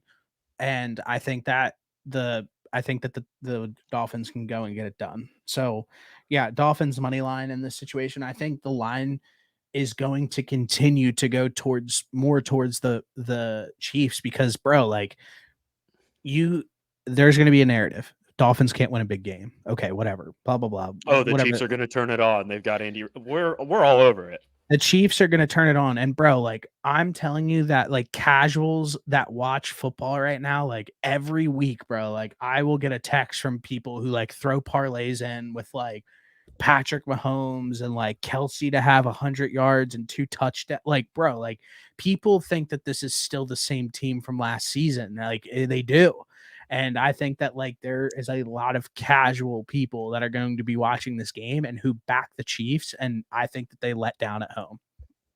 Yeah, I think so too. I'm interested to see if this line we start to see this line creep up even like maybe closer to like 6.5. I think people are really That'd be crazy. come closer to the game time. I think people are gonna really buy in on that Chiefs turning it on. Dolphins can't play in the cold narrative.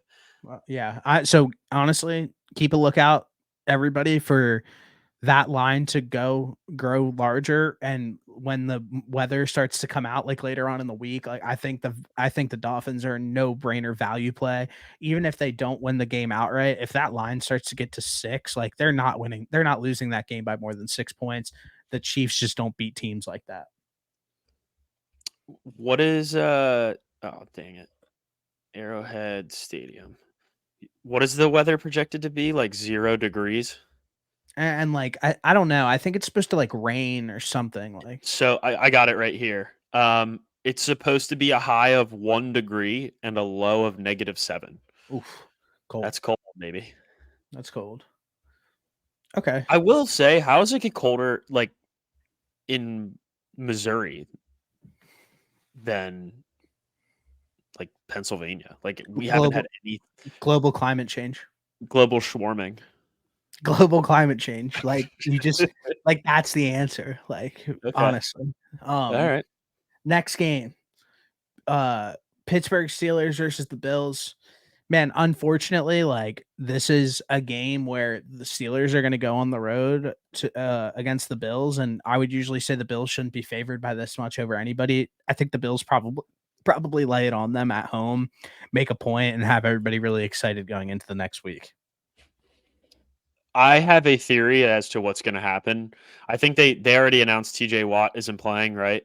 Yeah, I think what's gonna happen is, they're gonna be announcing the teams, and there's gonna be a WWE entrance for TJ Watt. He's gonna run onto the field. It's gonna be like the glass breaking. yeah. Um, who does that? Who did that in the WWE? Stone It Cold wasn't Steve Stone Cold. Austin. Was it Stone Cold? Yeah. Yeah, It's gonna be a Stone Cold entrance for TJ Watt. So keep an eye out for that. But I hope.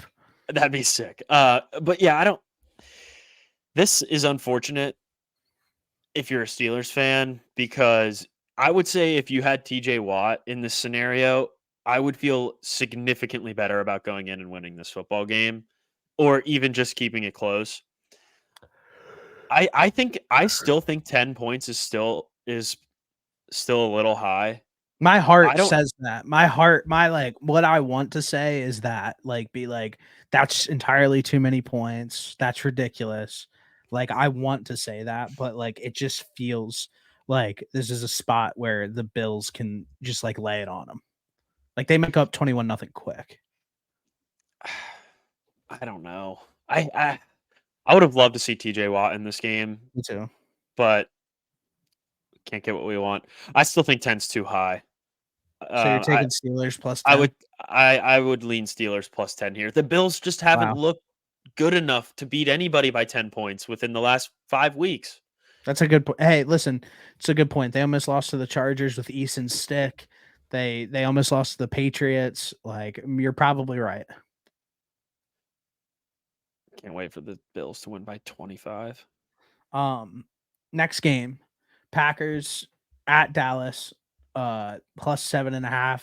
7.5 is the line. The over under set at 50. Right away, McCarthy revenge game. the under screams at me. I think that I hate to make this so simple, but I think it really is this simple. It's Dallas versus a Joe Barry defense. Joe Yeah. Barry sucks at his job. Their defense is terrible. It's been terrible all year. I think the Cowboys have a competent defense to be able to like not completely stop them, but like be able to slow them down. I said it earlier, the Cowboys went out and handled business.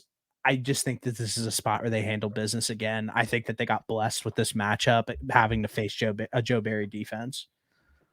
Yeah, I mean, are they going to just put Jair Alexander on CD Lamb all game? I don't really Who know cares? what your answer What is is that? What to is that? CD Lamb. What does Yeah, I that know. mean? That's what I was going to say.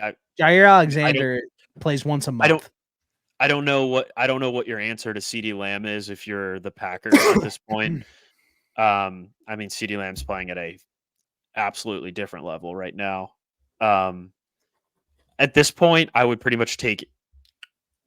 Let me see here. I think the Cowboys end up winning this game. Obviously, Yeah.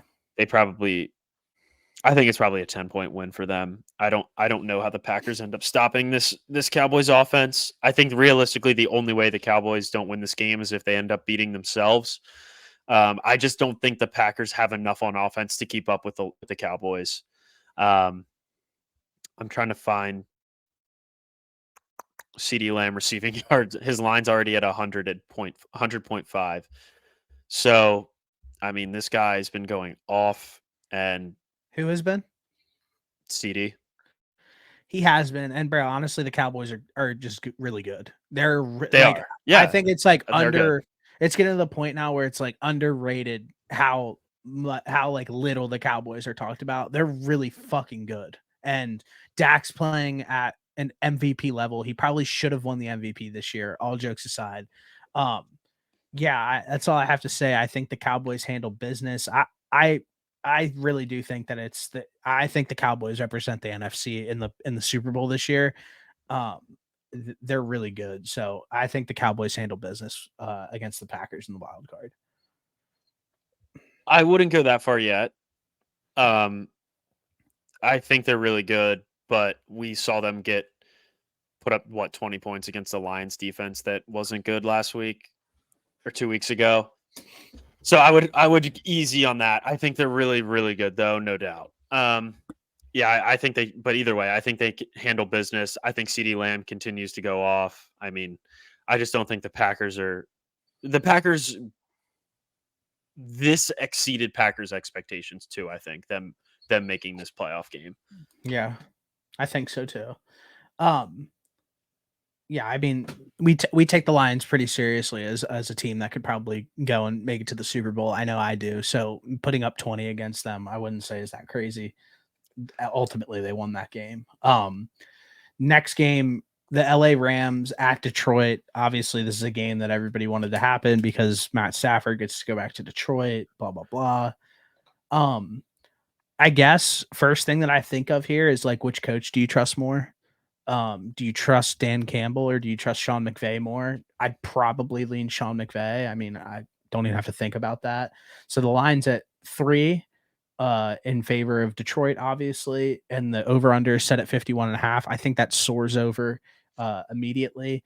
Um, yeah, this game's extremely hard to handicap, I feel like. And I think from the sounds of it, everybody's just so all over the Rams that I'm starting to kind of lean towards the fact that the Lions just handle business. They're at home. That's obviously a big factor that we talked about the entire year where we wanted Jared Goff to be able to play in a dome at home. I think that if they don't win this game, it is a major letdown for the fans. This game is literally everything to them is to win a playoff game this season. I think the Rams have outplayed their expectations the entire year. Although I like McVay more in this spot, I'm going to lean towards the Lions handling business. The one thing that we forgot to kind of point out is the Sam Laporta injury. Um, right now, he's listed as an outside shot of playing. I think he makes a huge difference on this offense. Um, I, I think I think the line being a one possession game is absolutely correct, especially without a guy like him. He just adds another level, another layer to that Lions offense. But that place is going to be buzzing. I mean, first playoff game in how long? Um, that place is going to be rocking. Those fans are going to be juiced up. I'm really excited to watch this game. Obviously, you mentioned it. Stafford back to Detroit. That whole storyline. But I like the Lions here. I think that they're going to get their first win they're not their first win, but I think they're going to pull off a win at home in the first round. I'm also just kind of pulling for them here a little bit more than I am the Rams. Like I like Dan Campbell. I really want to see these guys actually win a game in the playoffs. I think that'd be great. So this is more of a betting with my heart than with my head line. Um, like you said, this is already hard enough to pick, but I'm I like the over, like you said, but I like the Lions. Yeah, I do think Laporta plays a major role in this offense, no doubt. But if you have a healthy Jameer Gibbs and a healthy David Montgomery in the backfield, I really love this team shot. Like, I think that they're going to be absolutely be able to run the football. They still have Amon-Ra St. Brown. So yeah, I agree with you. He does make a difference, but I love that backfield like a lot. And I think in a playoff matchup, I think that that is going to be a super underrated quality that we're going to be able to watch that throughout transpire through the playoffs where you look at a team like Dallas who can't run the football and you look at a team like the Lions who can run the football, and I think that that's going to pretty much make the entire difference. And I let's just like them to win.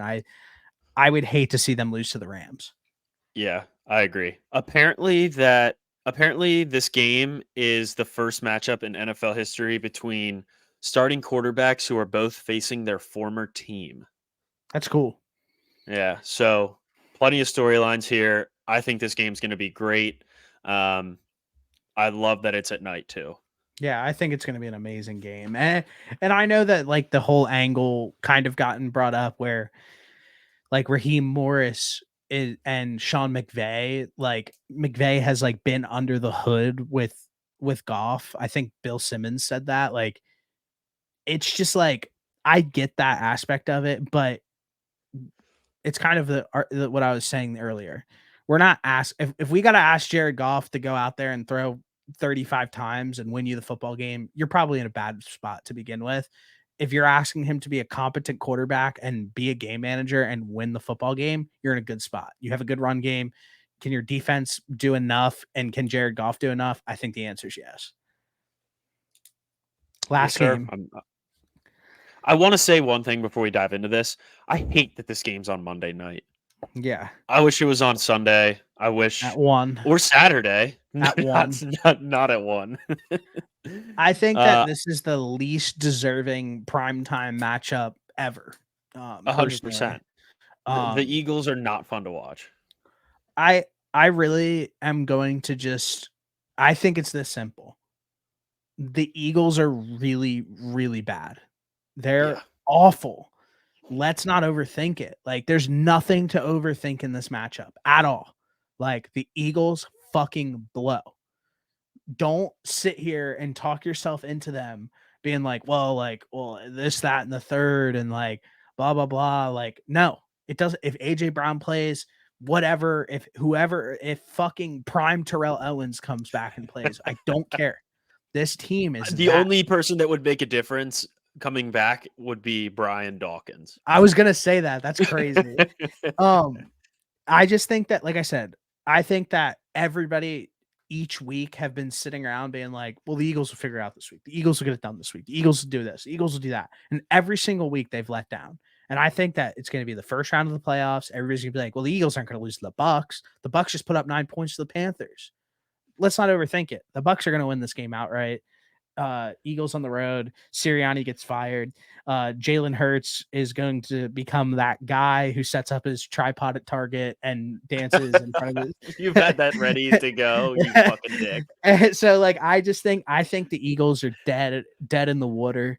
I think that they are complete dog shit, and unfortunately, they need to get off the field and they need to go on vacation because they're going to blow this whole thing up. They're going to lose a lot of guys to retirement this offseason. It's completely over.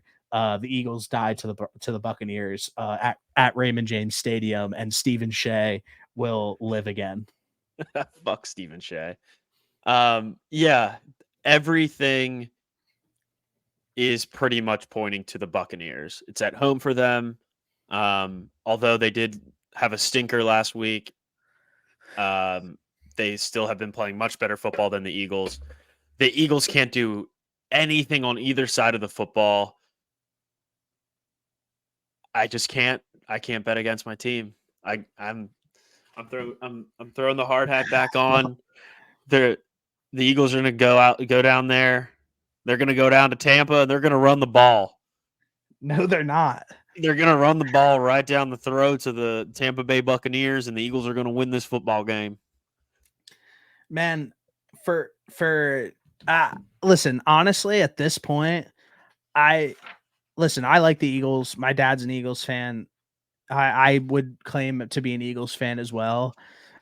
And I hate to do this to my dad. But dude, like, it's over. Like, just go home. It's time. It's just, bro, honestly, for everyone's sake at this point, like, okay, whatever. What if you beat the Bucks? Okay, let's say You lose the Bucks. second. You get absolutely smoked on 6 days rest to the Niners. What does that do? Like, honestly, at that point, I think getting absolutely shit rocked by the Niners does irreversible damage to that psyche of that team. And I just think you guys need a clean break. My dad needs a clean break. My dad's been every week. Like, I'm starting to feel bad for him, honestly. Yeah, So you should. I feel the same way. My family has checked in on me multiple times, asking if I'm all right during games. They hear me yelling. Yeah. So I want this pain to be over, but at the same time, I'm riding with my guys. Um, It's hard to watch. there's nothing I can't. I have to. I can't. I, there's no shot, but I have to. Is my 2 cents. Like, I respect that. I Outside of being a fan, all like fan, like if you were just like looking at this I game, get. like Yeah. not through green Outside of colored being a fan, lenses, like what do you like genuinely feel as if this matchup, like, because like I think that there is like a real case for the Eagles to be made where it's like, okay, like can you beat the Bucks? Like I think that that's a very realistic ask, but then you sit there and you're just like, well, you just lost to you almost lost to the Giants twice, or you almost lost to the Giants. You lose to the Cardinals, and then you lose to you get shit rocked well, by the Giants. they almost lost to the Giants the first time. That's what I'm saying. Like you Yeah. almost lose to the Giants, you lose to the Cardinals, and like the three stretches of games and the last stretch of the season has been so bad that it's like, well, I think that it isn't a lot asking for them to beat the Bucks. I do. Bro, like Yes. I think you look back when Jalen Hurts went to Tampa Bay the very first time, his second year, I think it was, and he played the Bucks. I mean, it's the same coaching staff. It's damn near the same defense. It's the year that Brady smoked them. I think that Todd Bowles kind of has Jalen Hurts a little bit figured out. I think this defense matches up pretty well against them, like from like a front seven aspect. And I think that they have linebackers that can kind of keep Jalen Hurts in check. Like, I think this is a bad matchup for the Eagles. I really do. I mean, to be fair, figuring out Jalen Hurts is just blitzing every play because there is nothing built in to check out of whatever play they're currently in. So like I don't think the bar to figuring that Eagles offense out is that high. Um, I expect them to blitz a lot. I don't expect the Eagles to have an actual answer because they have not had one yet this point. Um, the only thing that I can realistically bank on is that the Eagles have superior talent on offense, and hopefully they can out offense the Bucks. Maybe I mean the other option is the only other good thing is they get Slay back, so like maybe that helps on the back end a little bit, and this pass rush wakes up and is able to get after Baker Mayfield because deep down they are still a good defensive line. Regardless of what we've seen these last few weeks, like Hassan Reddick can get after the quarterback, Josh Sweat can get after the quarterback. Deep down, there's still a good defensive line. Like, bro, Dude, like you guys are listen, smoked, bro. but like from a player to player, like Jalen Carter is still a good defensive Yeah, yeah, tackle. I know. Hassan I'm just Reddick is kidding. still a good D end, and Sweat is still a good D end. Like they're good pass rushers. I think like that's the only. Do I think anything's going to be different? No, but if I'm playing like devil's advocate here, like that would be that's not even the right thing, but that would be like the one thing that I could look at and say, okay, if they can turn it on, which I don't know if they can, they still have good pass rushers and they have better talent on offense. And you get back your best corner. Like you can still get all of that back and you still have Matt Patricia calling the defense. So like he'll probably honestly, he's probably going to have Hassan Reddick line up at safety for a play. So I who guess knows what's going to happen? my last question would be: is Devonte Smith healthy? Because I know that he was like in a walking boot. And then my next question would be: is AJ Brown fully healthy because he hurt his knee last week? So, like, if they're playing, like, if both of those guys are like even like slightly injured, like slightly, like, I just think that it's like you need like a plus plus game from these guys, like, to have a chance. Like, I do. Like, I know that's crazy to say, but I don't know. What do you think? Like, if they're hurt, Um, like, they're fucked. You don't think? listen, I think as long as those guys are suited up and playing, that I can't sit here and tell you that the play calling is going to be any better because I don't think it is. I don't think they're going to make any adjustments, but as long as you have Smitty and you have AJ Brown on the field, that can negate bad coaching sometimes. And I think we've seen that at points this season because there's no reason for them to have realistically won 11 games with how bad this offense is. But if you have those guys there, it's better than not. Even if they're not healthy, I'm taking AJ Brown and Devontae Smith at 70% before I'm taking Quez Watkins, Julio Jones, and Zucchini. I don't have an option here, Steve. I have to have they're gonna play, I think, and they're better than the corners in Tampa Bay, but yeah, I mean, whatever helps you sleep at night. I mean, come on now. What? You're gonna sit here and tell me that AJ Brown and Devontae Smith aren't better than the cornerbacks in Tampa Bay? I don't care. I mean, they have season aside, bro. They have Mariota throwing the ball damn near. Jalen Hurts. I'm not talking about anything like that. I'm talking just straight talent wise. I'm talking AJ Brown lining up against a corner on the Bucks, and Jalen Hurts doesn't even have a finger up anymore. He doesn't even have a finger. Cut it off. All right, listen. Last thing I told you what I realistically think from an outside perspective. I would not feel great if I'm going my alter ego would say put your entire life savings on the Bucks. Yeah.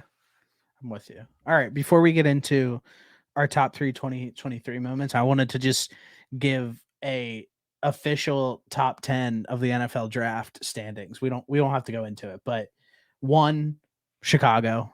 We talked about that. 2, Washington Commanders. 3, New England Patriots. 4, Arizona Cardinals. 5, Los Angeles Chargers. 6, Giants. 7, Tennessee. 8, Atlanta. 9, Chicago again. 10, the New York Jets. Do you have anything? Does that make you feel anything in the top 10? I don't think that that's going to be the top 10, but that's not anything groundbreaking. I don't think that's going to be the top 10 on draft night. You think some moves are going to be made? 100%. That's fair. See, there's a thing. I was thinking about this today. I don't know what the draft capital looks like if I'm the Seattle Seahawks, but I would try everything to trade up if I was Seattle or New Orleans. But I guess New Orleans really can't. They have to pay Derek Carr. What, dude? Those teams have far worse issues than quarterback. I know, but far. You gotta start somewhere. I don't think that it helped that Seattle had the worst defense in the league to round off the season. That didn't help them too much at all. Yeah, screw it. But if you have Caleb Williams throwing to those 3 receivers 18 games a week, just put up 70 points and you're good. Yeah, I guess the one thing that kind of pops out to me the most is I cannot wait to see how dumb of decisions the Chargers and the Jets make with their picks. Same with the Giants for me too. Because it just seems like it. Every single mock draft I've seen is Malik Neighbors going to the Chargers, and if they take another first round wide receiver with all the holes that they have in that offense, it is just going to be or in that entire team in a whole. I just think that'd be hilarious. And then the Jets, man, I have no clue what they're going to do. If they're smart, they take a tackle, but I think that they're at a point now at the 10 spot where they might lose out on both elite tackles that are going to get taken before them. So, yeah, I think both of those guys are probably going to be off the board. So just a quick little touch base on the top 10 that's kind of been set in, and we can go into the top 20. I did top 3 moments of the 2023 season. Yeah, it was personal, right? Yeah. Like it was So personally your favorite moments, yeah, correct? to be honest with you, I only had like 2 that were worth mentioning, and then I had some others that were like fine. I'll go It first. was a low year in sports for me. If you want me to go first, I can go first. Like it's up to Go you. ahead. So at my number 3 spot, I have the Quentin Johnston garbage time touchdown versus the Raiders when the Raiders put up 63 points. I had a parlay with Michael Mayer and it was the over on um Eason's sticks yards, the over on Aiden McConnell's yards, Michael Mayer to score a touchdown and Quentin Johnston to score a touchdown. $1 to win 515 bucks. And it was literally the last drive of the game. Quentin Johnston, they were in the red zone. They rip a 5-yard pass to Quentin Johnston for a touchdown. I was on Discord with Nick, and Nick was like a play ahead of me, and he was like, "Who's number one? Who's number one?" I was like, "Quentin Johnston," and he was like, "He just scored. He just scored." And so that was my number 3 moment of the season was the garbage time Quentin Johnston touchdown to turn $1 into 500. That's right. That's a great moment. It felt good. It still feels good even thinking about it. That's so fucking crazy. Yeah. Good for you. That's definitely something to be happy about. I didn't really have like any gambling moments. I just had so my number 3 moment like is so in the World Baseball Classic, the US team played Japan in the world like in the championship and I bet on Japan to win, which was cool because they ended up winning. But like the final play of that game was Shohei Otani going against Mike Trout with like 2 outs, and Shohei struck him out to win the game for Japan. Um, Shohei and Mike Trout been teammates since he was in has been in the MLB, so like that's probably not a matchup that they got at that high leverage of a situation ever they'll probably ever get because Mike Trout's never going to make the playoffs and Shohei Otani's going to be in the World Series for every season because he plays for the Dodgers now. But yeah, I thought that was something that was really cool. Um, like I said, the bar for me for sports this year was very low, like not great. So You that was my number 3 moment. All right, I'll go my number 2. My number 2 moment was another gambling moment. All 3 of them are. It was my plus 470 Broncos money line at Buffalo on the road. Um, when when the Broncos ran a dive play with like 20 seconds left, ran the field goal unit out, missed the field goal, and then the Bills had 12 men on the field and they accepted the penalty and kicked the game-winning field goal and hit the money line bet. Absolutely electric way to win a bet. All-time blunder by the Bills, and still to this day, I'm wondering why the Broncos just didn't kick it on 3rd down and instead of rushing everybody out on the field, but they won the game, and yeah, that was awesome. I remember that. I believe that you sent that picture of like it was you, Russell Wilson, and then like 3 nukes going off.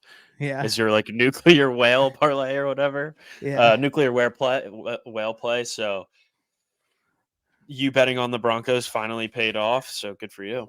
Yeah, that was another win where, like, just, like, won a bunch of money on them. I won a lot of money just betting, like, long shot underdogs pretty much all season because it just, like, I love that. But, yeah, so the Broncos field goal mishap and the 12 men on the field, my number 2 sports moment of 2023. So my first and second are probably interchangeable. Um, but I have number 2 as LeBron passing Kareem in most points scored. He did it against the Oklahoma City Thunder. I don't even know what day it was. Um, but yeah, but it was at the beginning of this year. For the most points scored, they ended up losing, which like kind of sucks, but that was awesome. Huge LeBron fan. Really cool to see him put up the most points ever in an NBA career, and hopefully he can add at least one more ring. But I'm not too hopeful of that. But Yeah, Great. I thought that was a really cool moment. Certainly, I don't think that that record's going to be broken by anybody in our lifetime. I don't think so either, just because it seems like every single player that comes into the NBA doesn't give a single fuck about basketball. So I think that that record's probably pretty safe, unless if somebody comes in and actually gives a fuck. Um, yeah, love I that. saw that. I saw that in order for somebody to do it, they had to average like 35 points for like 15 years or That's so something crazy. stupid. Yeah, something Yeah. stupid. Yeah, untouchable. He'll probably leave with untouchable records. I love Bill Simmons always tells the story when he was at the game with the Oklahoma City Thunder, and when LeBron was doing like the ring ceremony or like the ball ceremony or whatever when he passed Kareem, like they didn't give a single fuck and like we're ready to win the game, and then you mentioned that they lost. So shout out to the Thunder for not giving a fuck. That Thunder team last year was like equivalent to the Lions like last year. Like they were just like right on the edge and now they're just nasty. So, yeah, they didn't give a shit. Um which honestly that's kind of cool like to still not care and then be like, "All right, let's lock the fuck back in and get this win." Like I thought that I respect that. Number one. This one hits deep for you, and it's recent. K1 legacy game versus the Eagles to cement Yep. himself. Um, I put money on the Cardinals minus 2.5 at plus 380, beat the Eagles, and Kyler's like one of my favorite players in the entire NFL. So to kind of see him shut everybody up, ball out, win a game, and hit my bet for me was one of my favorite moments of the entire football season, honestly. It sucks that it had to come at the expense of my team, but I mean, we both did call that the Eagles were Yeah. going to lose that game, so I don't feel too bad about it.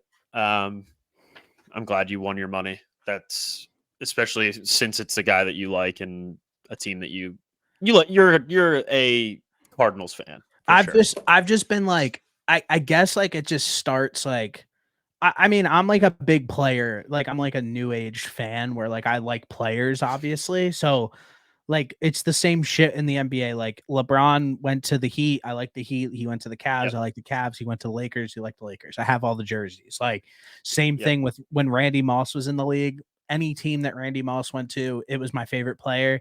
Kyler has been one of those players for me that like whatever like when he was in college, I just liked him a lot, and then he got drafted in the NFL, and ever since he's got drafted, he's just been I have him on my fantasy team every year.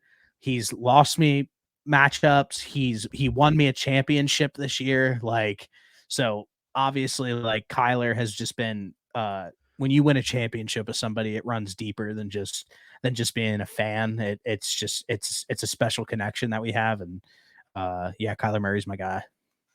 Yeah. Yep. I fully get that. My number one moment was Aaron Judge breaking the single season home run record for an American League player with 62.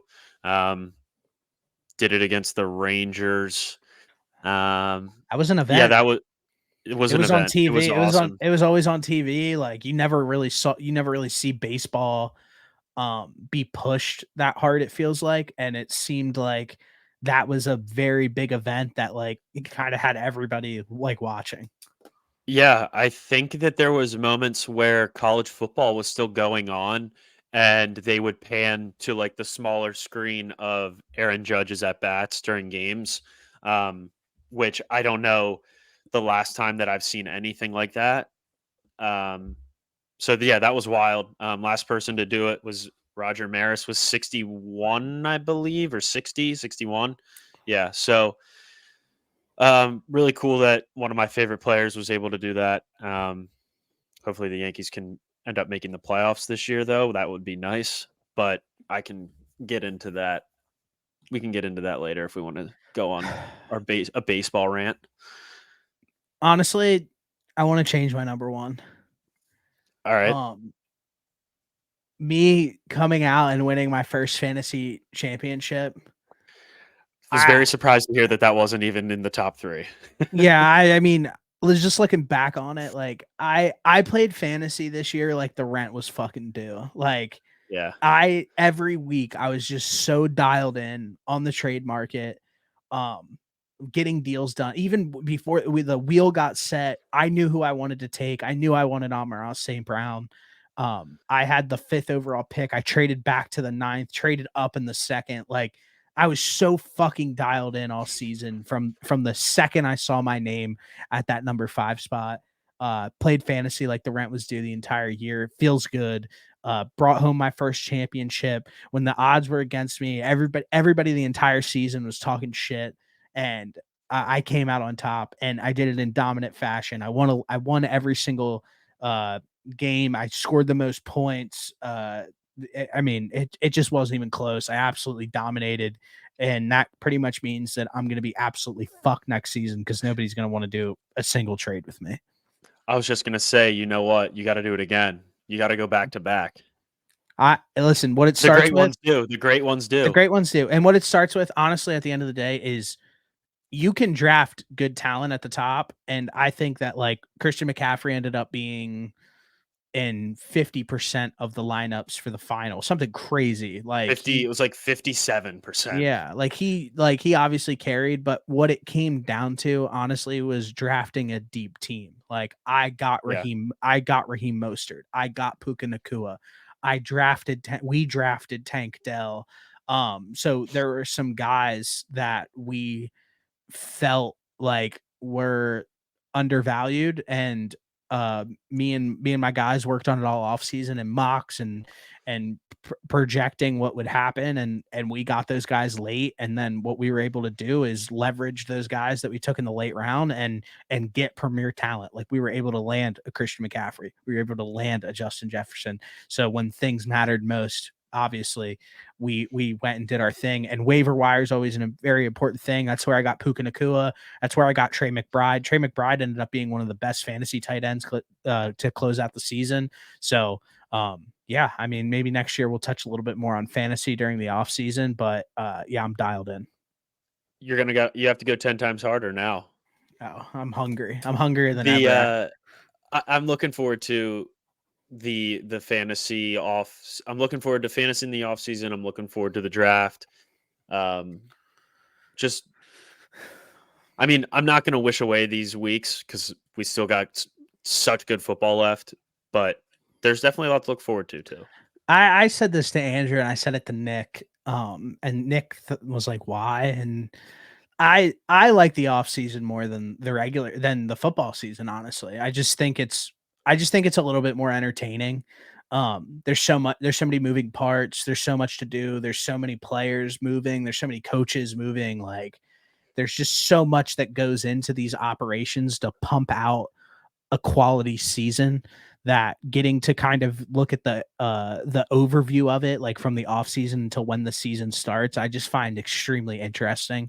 And I love this time of the year where the regular season runs down. You kind of see what steps these teams are going to be taking moving forward, and then how the top teams kind of play out the season and then move into their off season. I just find the off season to be a little bit more interesting from uh like honestly from a content perspective, because there's just so much that goes on.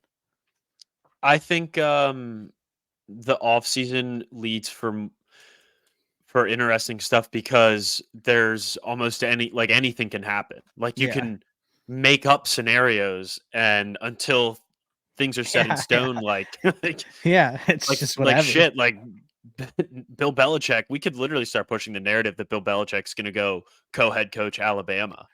Well, this is what I'm hearing about Bill. I'm hearing that I hear that Franklin is gonna he's gonna take the Titans job, and then Bill Belichick James is Franklin's going got to the Titans. and then Bill Belichick is going to take on the Penn State head coaching job, and not just coach the football Coordinator. team, coach the lacrosse team as well.